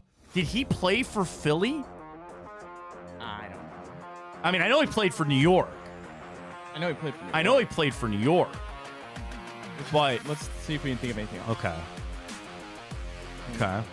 Just think of quarterbacks first. Sanchez, no.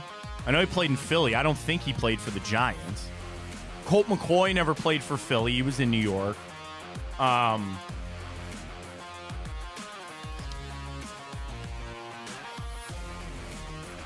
Did Randall Cunningham play for the Giants? I don't know why. I feel like that is a thing. Why do I feel like that's a thing? Eagles, Vikings, Cowboys, Ravens. It was not Randall Cunningham. Okay. All right. Okay. Should we see if the YouTube's got anything? Yeah, see if anybody's got any on YouTube. And we'll take on Twitter comments, by the way. We always welcome your help here. Always welcome your help here. Which one do we still need? We need Giants. Eagles, Giants. Eagles, Giants. We got some other ones, though. Some other ones that they're kind of filled in there. Plaxico Burress. I don't know if is that referring to the Eagles? Ooh. Wait, go back to the grid. Because what was the other one? Giants. Yeah. Plaxico might work there. I don't know if that's the one he was referring to. It has to be, because it's got to be Giants. I know he played for the Giants. I know he played for the Steelers. Should we rip And I don't remember him playing for the Jets, though. That's a good one. Should we rip it? If you want. I don't know if, was that the one he was referring to? It had to have been one with the Eagles. Oh, he said no, not for that one. So good thing we didn't rip it. Oh, what was the other one I was thinking of then? He said that was for Giants Jets. Oh, did he play for the Jets? All right. Okay, my bad. Good stop there. Yeah, go back. I got to stare at it. Here. Oh, my God. I know there's going to be one that's just like... Again, he hasn't played there yet, but it's Saquon. That doesn't count.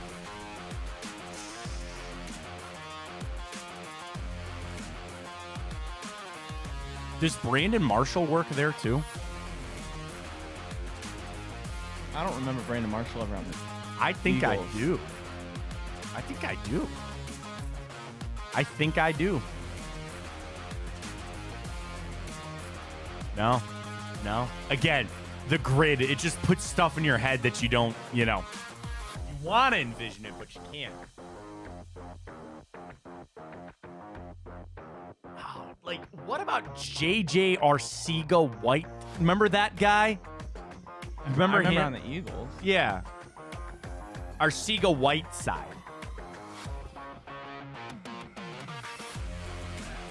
Yeah, just the Eagles. Oh, my God.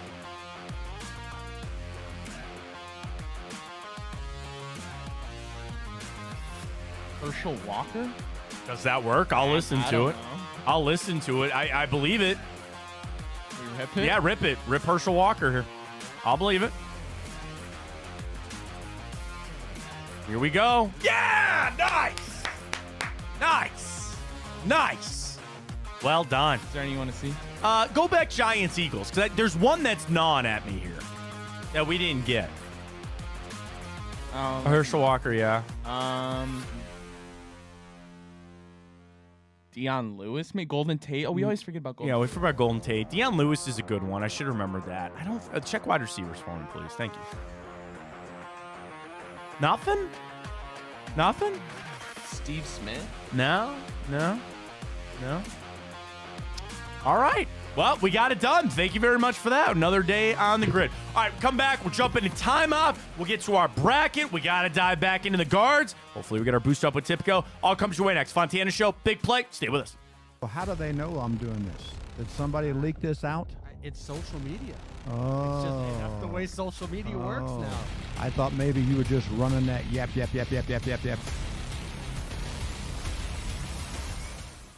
Welcome to Big Play, a sports media team that started back in 2014, and now we're not in a garage. Look at us, incorporating some of Cleveland's favorite sports personalities, bringing you fun and compelling content from downtown Cleveland. Coming to you live from the shores of Lake Erie and Burke Lakefront Airport, join Team Big Play for all the best sports talk in Ohio. Check us out on social media at Big Play, bringing you fun and compelling content from downtown Cleveland. Anthony Schlegel, just how physical he was. You saw the girth and the power and everything he was bringing to the table, especially when he was a nice beefy 255 playing middle linebacker. We were called soft last year. You don't want to be soft, especially when you come to the playoffs. So that's going to be a process throughout this season of establishing us as a harder team here in the How does an Ohioan build the perfect parlay? Who's got something?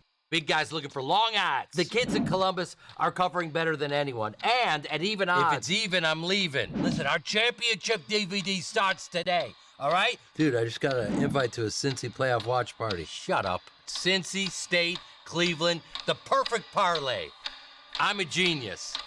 For the best odds on Ohio sports, bet with your cojones. It is Spanish, dummy. Bet with Typical Sportsbook. I don't buy into this nonsense, this conspiracy nonsense that he's got his money and he's dogging it. That's ridiculous.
Hope you're ready for some movies and TV shows over there, buddy, because we got a lot today. I have 1, 2, 3, 4, 5. What if I go 5 for 5? Would that take over us screwing up Monday's Immaculate Grid? We're back on it. Well, we're not going to do the grid tomorrow. Damn, because we'll be on the live stream. We could still do it Ryan tomorrow. and I guess we could. Ryan and I have this going where if we do a full week of not missing on the Immaculate Grid, we'll do a giveaway on Friday. If I go 5 for 5, it cleanses that. All right. Now, see, I'm going to be apt to being giving you easy answers. Do it like you normally would, though. Here's the issue. I'm pretty sure there's one you've never even heard of and you're not going to get. All right, well, we'll see. So we'll see. All right, hold that off. We'll get to that in timeout. Want to wrap up with the guards. We'll update our Twitter question that we're going. And I just saw this insane stat that came out from Fox. Not that, calm down. It's Fox News.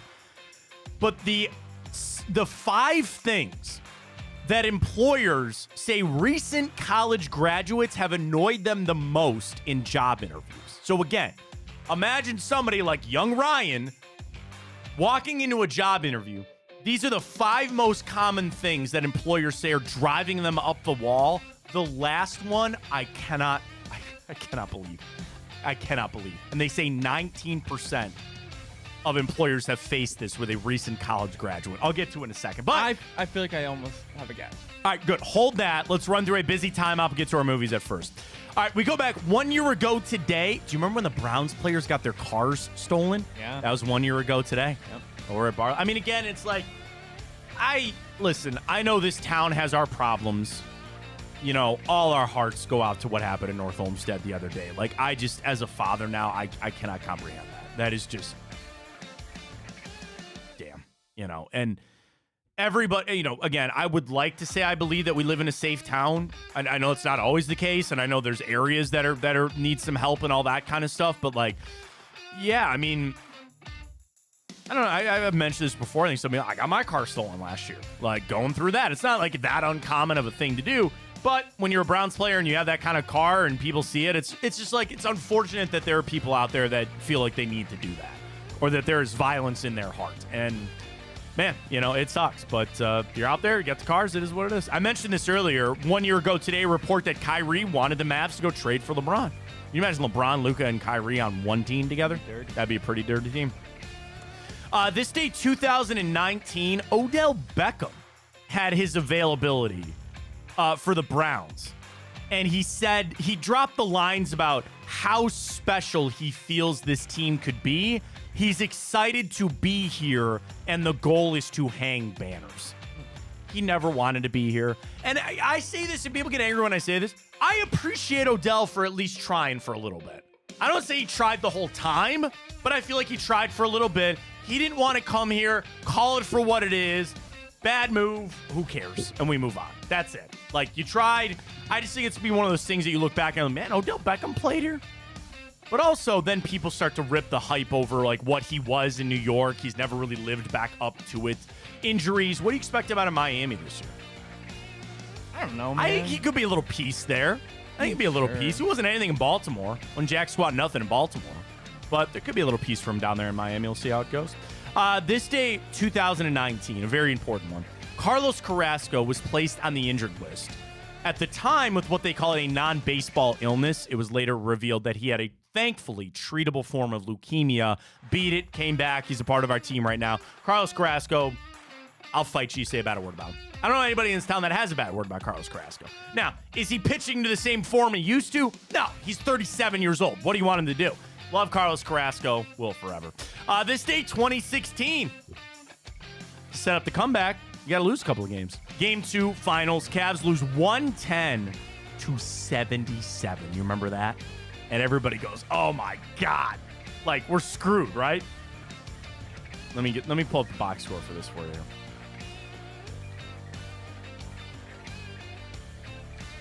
$110-77. LeBron only had 19 points. Kyrie only had 10. Richard Jefferson had 12 off the bench. Those were the only 3 that you had in double figures. Shump, Deli, Mozgov off the bench. Flip it over for the Warriors. I don't want advanced stats. Give me points. 28 for Draymond. Steph had 18. Clay had 17. Leandro Barbosa had 10 off the bench. There's the name of the past. Harrison Barnes had 5. Festus Ezeli had 6. And they smoked us. We all know what happened, but they beat us in Game 2. This day, 2016. This day, 2015, American Pharaoh won the Triple Crown. Seize the Gray, go 2 for 3 this weekend. Get it done on that. This day, 2011, BCS officially stripped USC of their national championship. Give it back. They gave Reggie his thing back. Just give it back to him.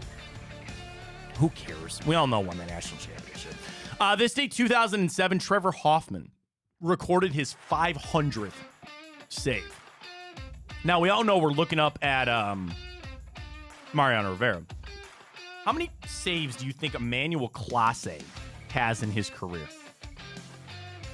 So, again, Hoffman's got, 500, as I mentioned. Let me see here. Emmanuel Clase. I want to go career here.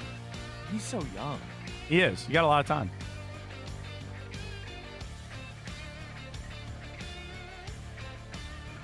Okay, how many saves do you think he has in his career? I'm going to say 60. He's got 130. Oh, jeez. 130. Holy crap. Because he's already about to pass Cody Allen, I think. And Bob Wickman. Most saves all time. Mariano Rivera's got 652. Trevor Hoffman, 601. They're the only ones above 500. Then Lee Smith was 478. Craig Kimbrell and Kenley Jansen are the active leaders at 430 and 429.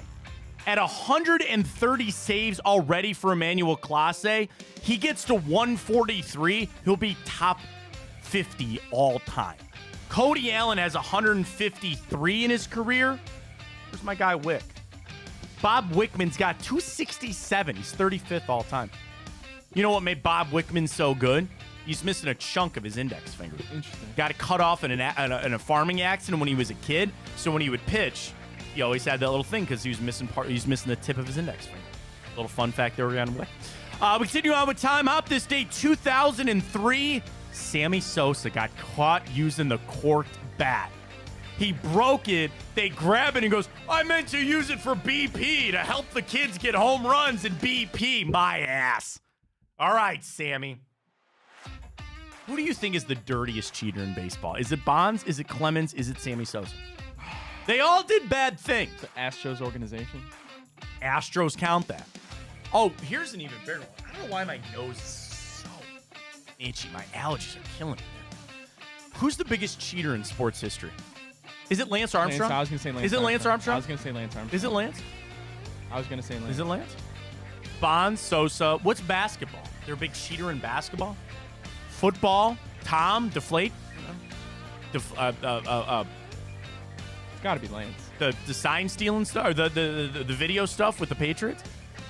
Like the Saints thing with Great, that's not cheating. That was just something they weren't supposed to do. It was the biggest cheater in sports history. Gotta be Lance. Gotta be Lance, probably. I would probably say so. Here's an interesting story. Do you know who Tim Belcher is? Do you remember when he was the Guardians pitching coach? Sounds familiar. Yeah. Do you know that he was the first overall pick in the 1983 draft and didn't sign with the Twins? 83 draft, this day in history. Tim Belcher was taken first overall, refused to sign with Minnesota. Now, this happened a couple years ago. Remember when the Astros took Brady Aiken first overall, and then they had issues with his elbow? They wouldn't give him the money that he wanted. He had Tommy John. The Guardians drafted Brady Aiken like 17th overall the next year. Do you know who was also in the 1983 draft with 19th overall? Roger Clemens. Imagine they just took Clemens instead of Belcher. Juicing up, all that. We'll see how it goes. Brown signed safety Brady Breeze. I like that name. They had an open roster spot. They cut that Lucas Haversick, whatever the kicker, and they got a safety in. Do you know that Joe Namath almost left the NFL over a bar? Like a drinking? Yeah. He owned a bar. This day, 1969, Joe Namath resigned from the NFL after Pete Rozelle demanded that he sell his stake in a New York bar. Now, eventually, Namath came back, and I think he did sell the bar or whatever. But like Namath, Joe, he wants to own a bar, and Pete Rozelle said, you can't do that. So Namath said, fine, I'll leave. And he did. He eventually came back and played, though. This day, 1966, the NFL and the AFL merged. Probably a good idea.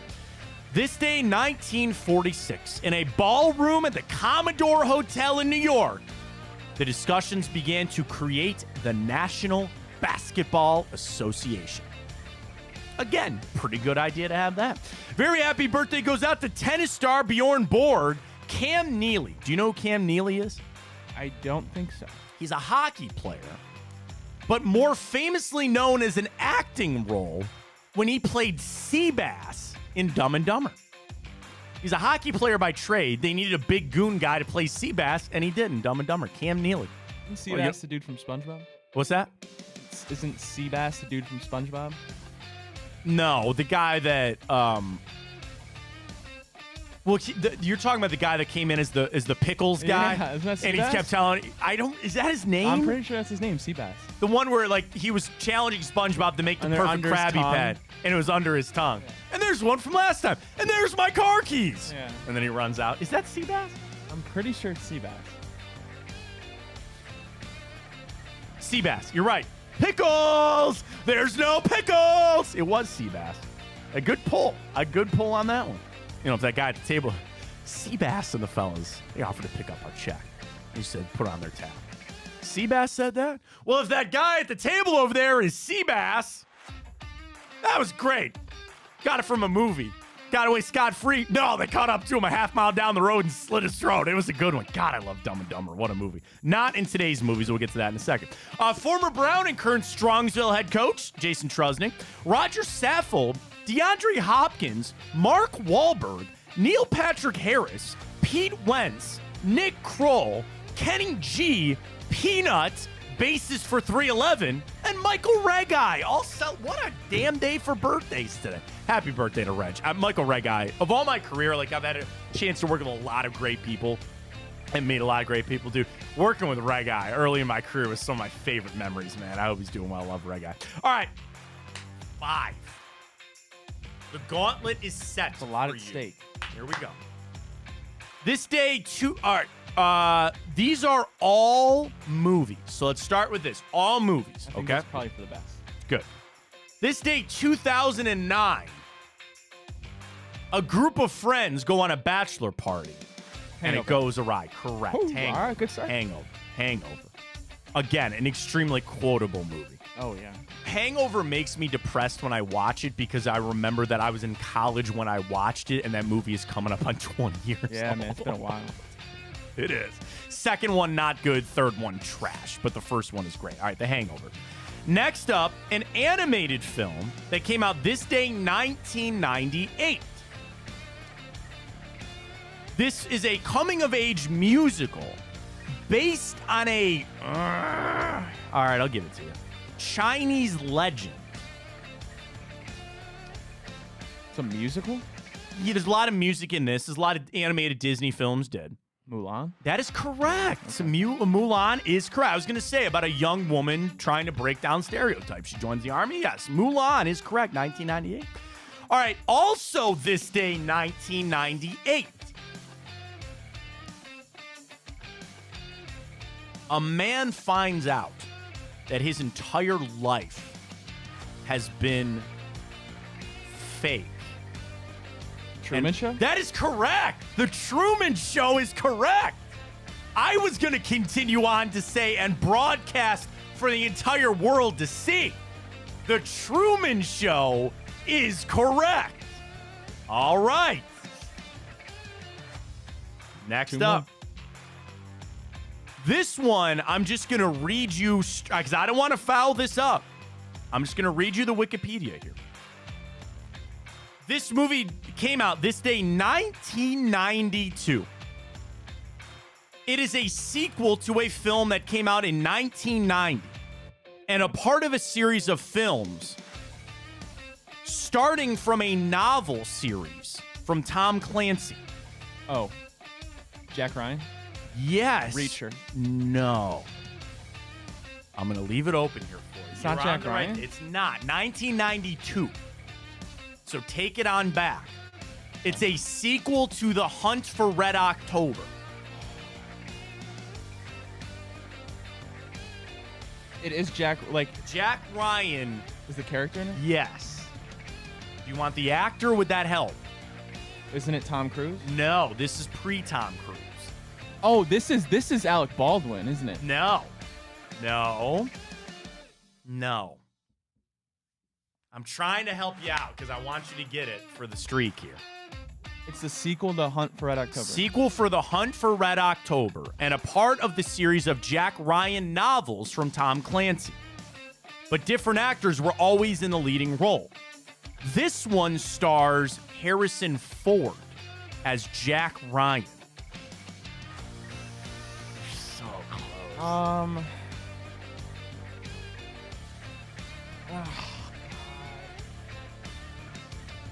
It's not like Ghost Recon or something like that. No. Jack Ryan. The followed sequel, which Harrison Ford reprised his role, was Clear and Present Danger. So you somehow need to get the film in between Hunt for Red October and Clear and Present Danger in the Jack Ryan series. And again, now it's off into all this other stuff, but we're talking about the 90s here. I don't know. What's the Mel Gibson movie where he plays a Revolutionary War soldier? The Patriot.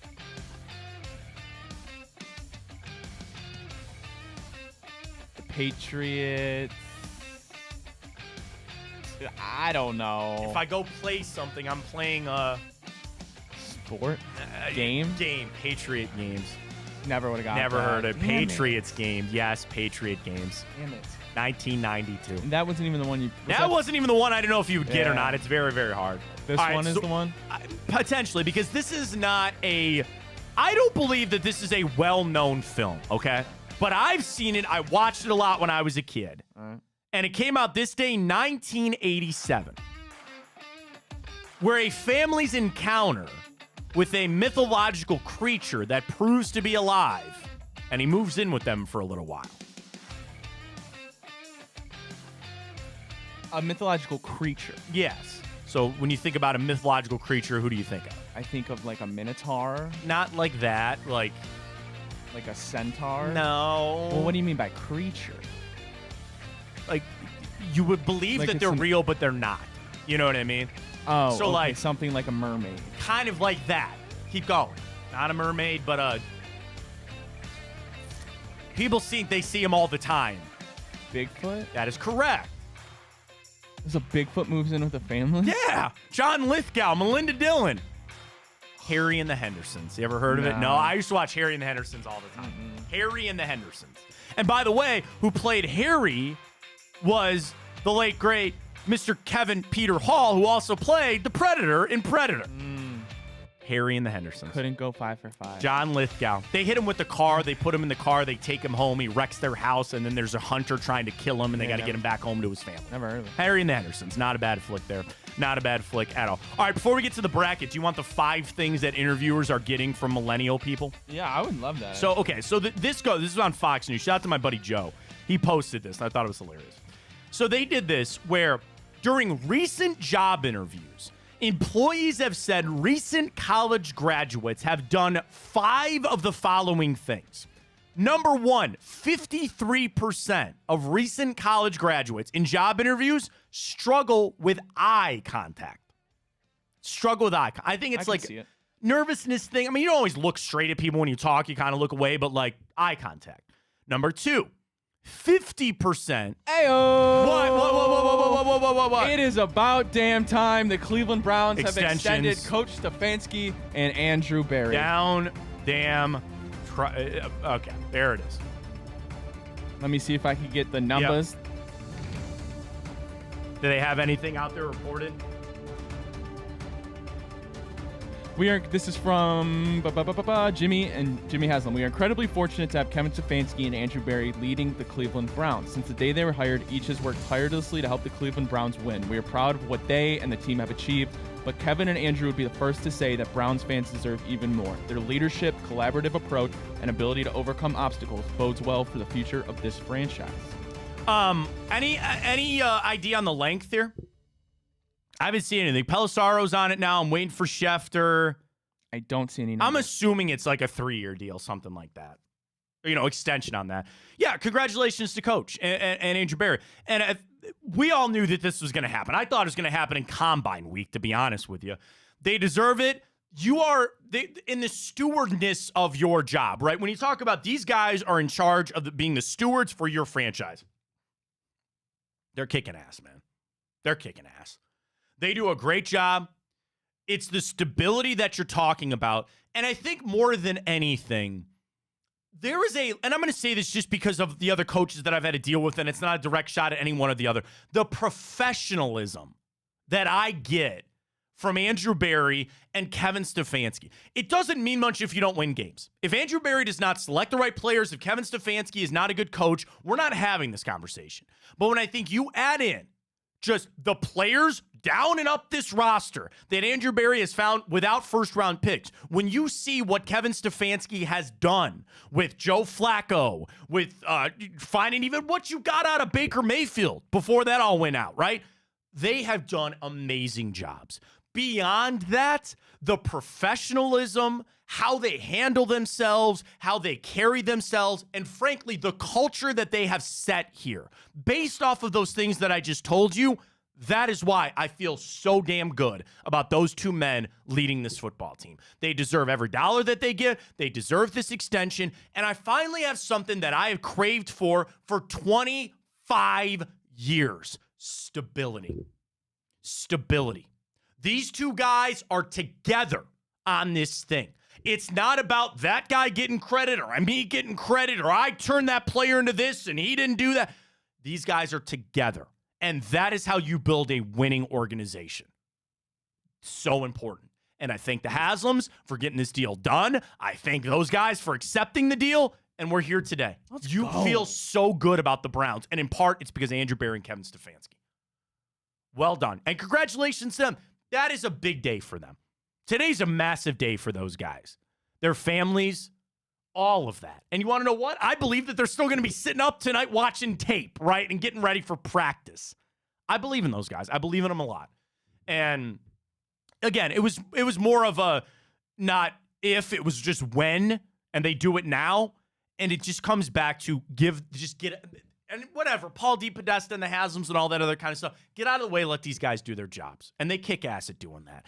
And now, even further beyond this, whatever happens with the Watson deal, these guys are entrenched. These are the guys that'll see you through this. Whatever there's a rebuild, I hope that doesn't come. You get Watson back to form. These are your guys for a long time. I want Berry and Stefanski here for 10, 15 years, if I can. Even just what I've seen already out of them. You have smart people doing a really good job. Let them cook. let them do what they're doing. Yes, and you get him this extension. It just sends that signal to the team, to the rest of the organization. These are our leaders. These are our leaders. And I think it's, again, the professionalism, the selflessness that I see with them. That's why we're at where we're at today. So congratulations, seriously. And I've had a chance to talk to AB, interview Kevin Stefanski. They are good people. They are absolutely amazing people. And they deserve that. And I'm just happy to see people that are good at their jobs and good people get rewarded for that. And I'm happy for Andrew Berry and Kevin Stefanski today. Although Kevin got mad at me one time. What'd you do? So we were doing... So one of the things that I would do almost every year was do a show from the Browns facility for draft. And it was either usually, and again, we didn't have a lot of first-round picks, so it was usually Friday. So Tony and I would sit out there Friday nights and most of the day Saturday on a little pop-up table. We had a TV to watch the draft, and it was down the hall from the media room. So I'm sitting there, and I would do my show before Tony and I would be part of the bigger coverage, right? So I'm sitting there reading about something, and it was odds. It was betting odds. I think I was doing baseball. Like, we had baseball games that night, and I was like, or basketball. I think it was basketball, something like that. And I was reading through some game lines and game spreads. And I get done, and the door opens, and it's Kevin. And he looks at me. He knows who I am. And he looks at me, and he goes, "Hey, Matt, we don't talk gambling in here." And I couldn't tell if he was joking or serious. And I was like, "I'm sorry, coach." And he just walks out. And again, I could not tell if he was joking with me or if he was serious. He goes, "We don't talk gambling." Probably being serious. I think he was being serious. And I was like, "Sorry, coach. Sorry." But then he'd give me crap. Like, I'd be walking to get like more pizza out there, and he'd go, "Oh, two pizza a day for you today, Matt Hunt." I go, "Yeah, how's it going?" You know, they'd always serve pizza or lunch or that kind of stuff. He's a good dude. Kevin's a great dude. So I'm happy for him and Andrew Berry. Great way to end the show. Yeah, got that little bit of news right I do need to know the last thing, though. All right, let's run through this, then we got to get to the bracket. We can go over a little over today. That's fine. Oh, I got to find it again. So, again, this was... all right, hang on. I got to find it here. So, again, this was on CNN, Fox News. The 5 things that employers are hearing from Gen Z, fresh out of college. 53% of recent college graduates in job interviews struggle with eye contact. 50% ask for an unreasonable salary. 47% dressed inappropriately for the job interview. 27% used inappropriate language during the job interview. 21% had a refusal to turn on a camera during a virtual interview, which I just don't understand. 19%, Ryan. You will never guess. Was it something about working from home? No. Something about like vacation? No.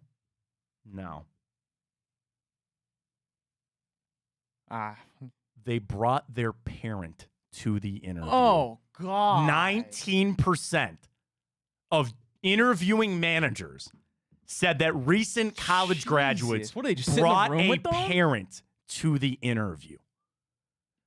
As a parent, if my son came to me and said, "Dad, take me to this interview," like, I'll drive you there. I'm staying in the car. Yeah. You're crazy. on your own, That's man. Crazy. That actually is crazy. What do you think that's going to do? They took a parent. That's more of a shot on the parents, I think. Yeah, to be like... than the kids. Parents going to a job interview? Again, I'll drop you off. I'll drive you down there, right? That's fine. Nuts. That's pretty nuts. But I'm staying in the car. I'm not going in there. Get out. So again, these were the top 5 things they're realizing, or that they're dealing with Gen Z, recent college graduates. Struggle with eye contact, unreasonable compensation request, dressed inappropriately, used inappropriate language, refused to turn on a camera during a virtual interview, and 19% brought a parent with them to the interview. Really Isn't that cringe? Isn't that bad? That's like an so instant bad. no. That's so bad. All right, let's get to it. Bracket of the week. Very close. Yeah, very close. Reese's Puffs does take it down. I think only by a couple percentage points, right? Yeah, but the Cinnamon Toast Crunch ran away. There you go. So we got Group 3 and Group 4 going tonight. There you go. Group 3, run through, please. Lucky Charms, Honey Bunches of Oats, Captain Crunch Rice Krispies. Group 4 is Frosted Flakes, Cocoa Puffs, Fruity Pebbles, and Life. Yeah, there you go. What my tweets? What would your dad have done if you asked him to go with your big play interview? I did interview. I sat down with Ken and Dave. You imagine what? This is my dad. This is my dad. I brought my mom with me. Brought my wife. That's like sometimes big jobs you will go to like a dinner, with your significant other and that. A parent's crazy. But a parent is absolutely crazy. All right, reminder, tomorrow we're going to do 1 to 3. We're going to do a live stream with our friends at Tipico tomorrow. So it'll be Ryan and I watching the game, betting aside. If you haven't gotten signed up with Tipico, tomorrow will be the day. We're going to be live betting, man. We're going to get a Nerfy running tomorrow. Get signed up. Tipico code Fontana150. New customers only. Deposit $150. Get $275 protected bets. And you can get that bankroll going for us tomorrow. So we'll talk to you at 1 o'clock tomorrow. We'll send a tweet out to remind everybody. And we'll talk to you then. For Ryan Tyler, I am Matt Fontana. As always, take it easy.